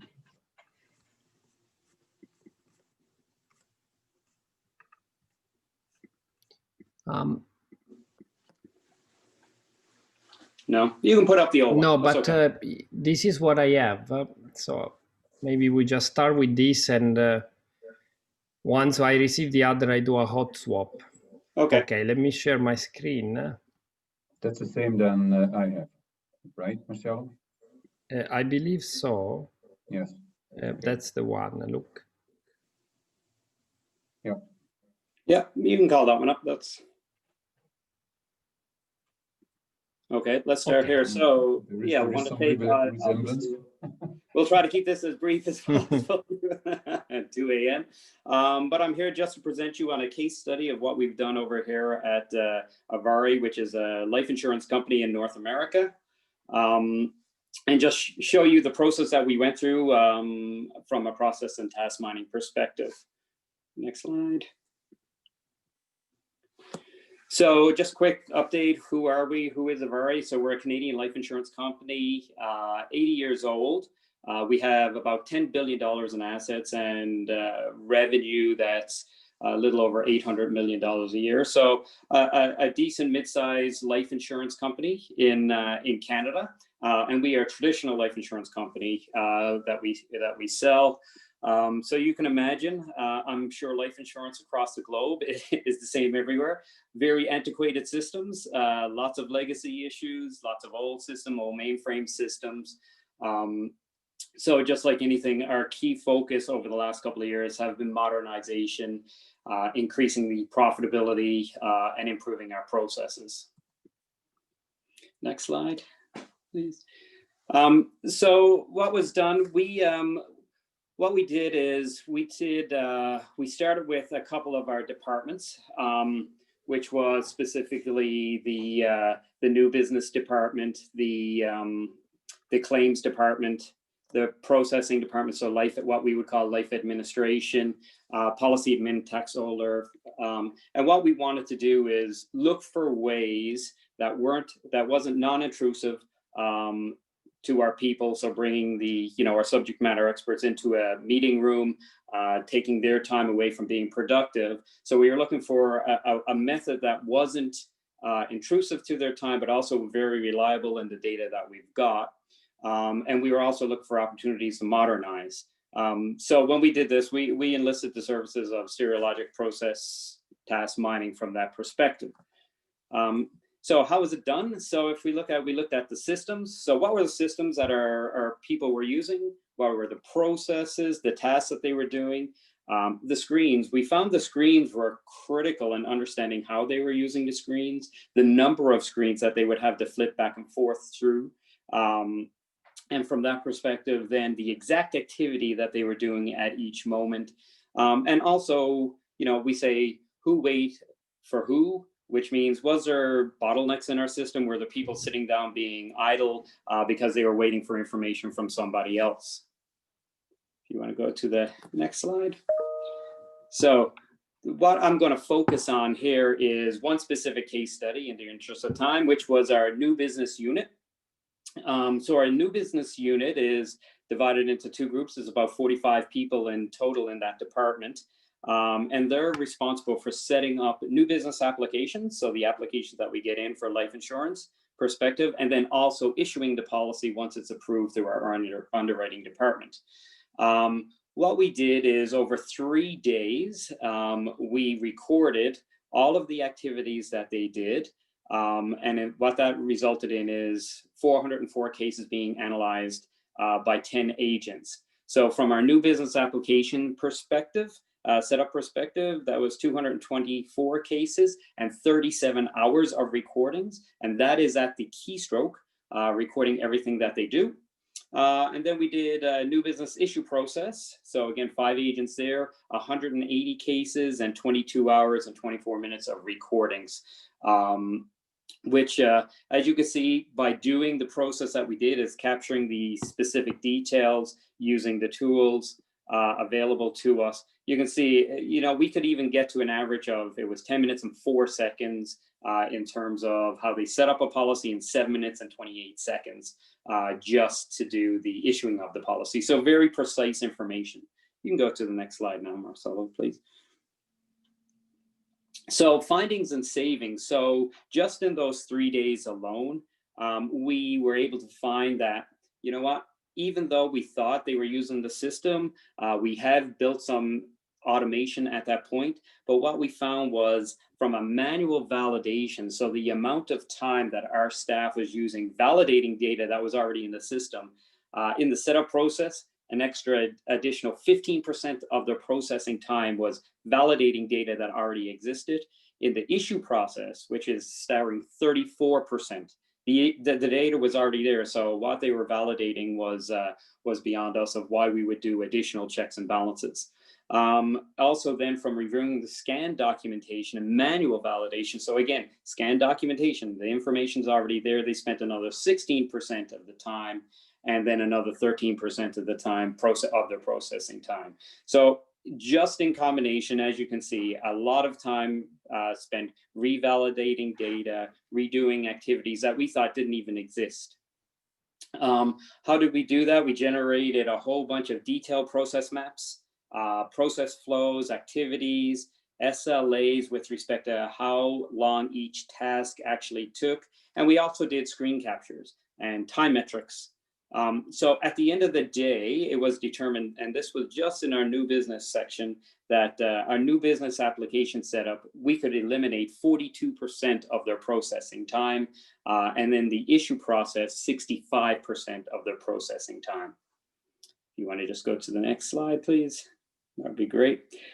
Just wanted to highlight some of the detailed deliverables that were processed and produced as part of our project. You can see in the top, it was the step-by-step process reproduction. So this gave us each very detailed spot of what they were doing in the process. And associated with that, you could see we could actually do a screen capture.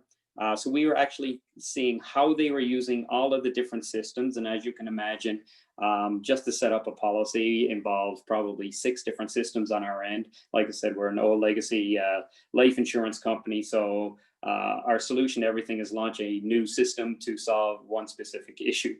If you just want to go to the next slide, please, that would be great. You can see this again, some of the deliverables. We were able to look at each agent step by step in terms of how long that it took them to do a specific task versus another agent. What this also allowed us to do is define what we would call the optimal path So what is the best process? What's the most efficient process if we compare to what they were supposed to do versus their counterparts? Next slide, please. So the process and task mining for automation. So what we thought, just like every other company, we want to do RPA. I mean, there's no doubt about it.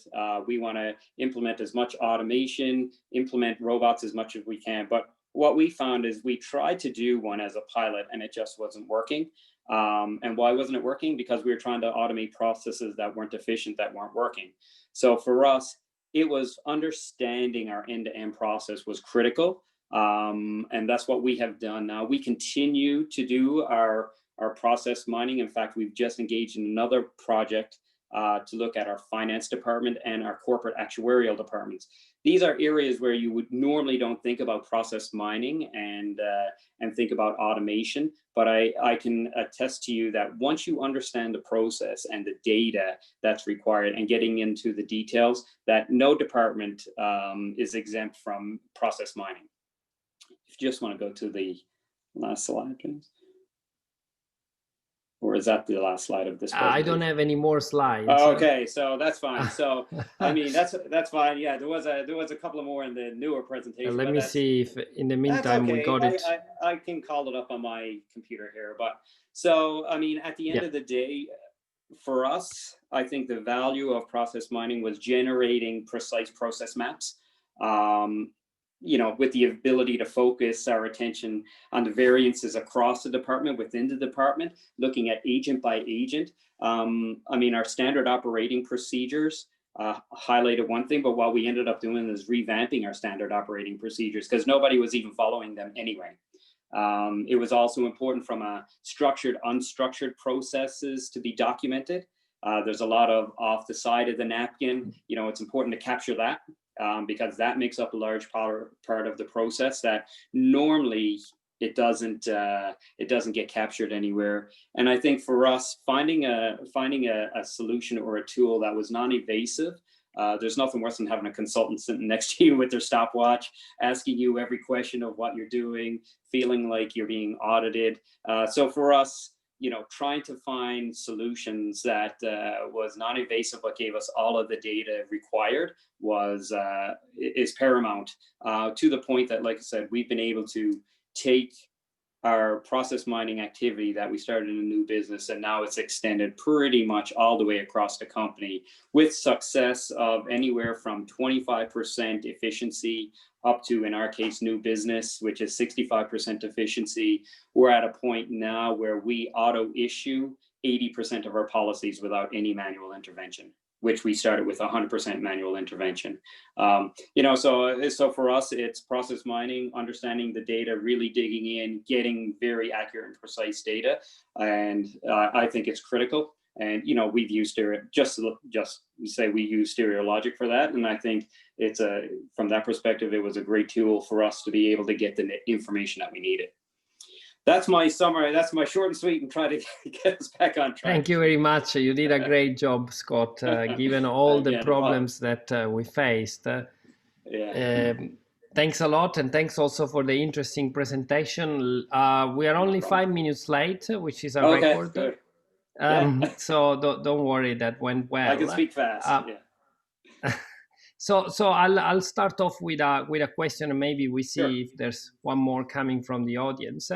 Yep. So task mining and process mining, have you assessed the impact, the relative impact of these two activities on your ROI? What's paying the most?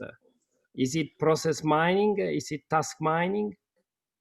It's really hard to separate which one because we've kind of combined them together from that perspective. I would say realistically though, process mining for us has been really where we've paid, that has paid the biggest return, with the simple fact that we've eliminated processes. I mean, we've reduced the number of tasks, we've reduced the number of steps, but to the point in our experience, we've eliminated complete processes. So if I look at it, you know, the very last comment that I made, which is, you know, we're at 80% auto issuing of policies, which until we started to do this type of activity, 100% of our policies used to be manual intervention, where we would have someone go in, key in the, the issuance instructions, and off it would go, to the point that we've totally eliminated that process. So there is no task from that perspective. There's no elimination of task mining, because the process doesn't even exist, yet alone the task. So the returns that we're getting, that's the thing, the returns that we're getting are I mean, we're seeing 65% reduction in activities, whether it's a process or a task. So we're not getting specific in terms of the return of the ROI, because they're just too good, to be quite honest, from that perspective. As we get into I think where we'll get more into the actual benefit of process versus task, we'll see that more, I think, in the non-traditional or non-operational processes. So corporate actuarial, I think, will be more focused on task mining versus process mining, because they are very specific in the tasks that they do to get to end state versus following an overall process. So I think it varies depending on the department that you're looking at and what the activities are for that specific department. Thank you very much. Yep. Okay, so maybe we leave it at there. Sure. There is no question from the audience. There might be some follow-up questions that we Absolutely. can move to Uva. Thank you very much, Scott. And I can see already Massimiliano ready to hit the button. We went over time. No, it's okay. It's okay. There was a technical problem. It's great that at the end we figured out perfectly. So thank you. Yeah. Next time we'll try to do this without thunderstorms kicking around. Time for a prediction. Exactly. Thank you very much. All right, so thank you. This concludes the first day of our industry program. Tomorrow we have an industry panel with the sponsors, the 11 sponsors plus Lars Rinkenmeyer, who will also join the panel. And the panel is at 12:30 CEST for an hour.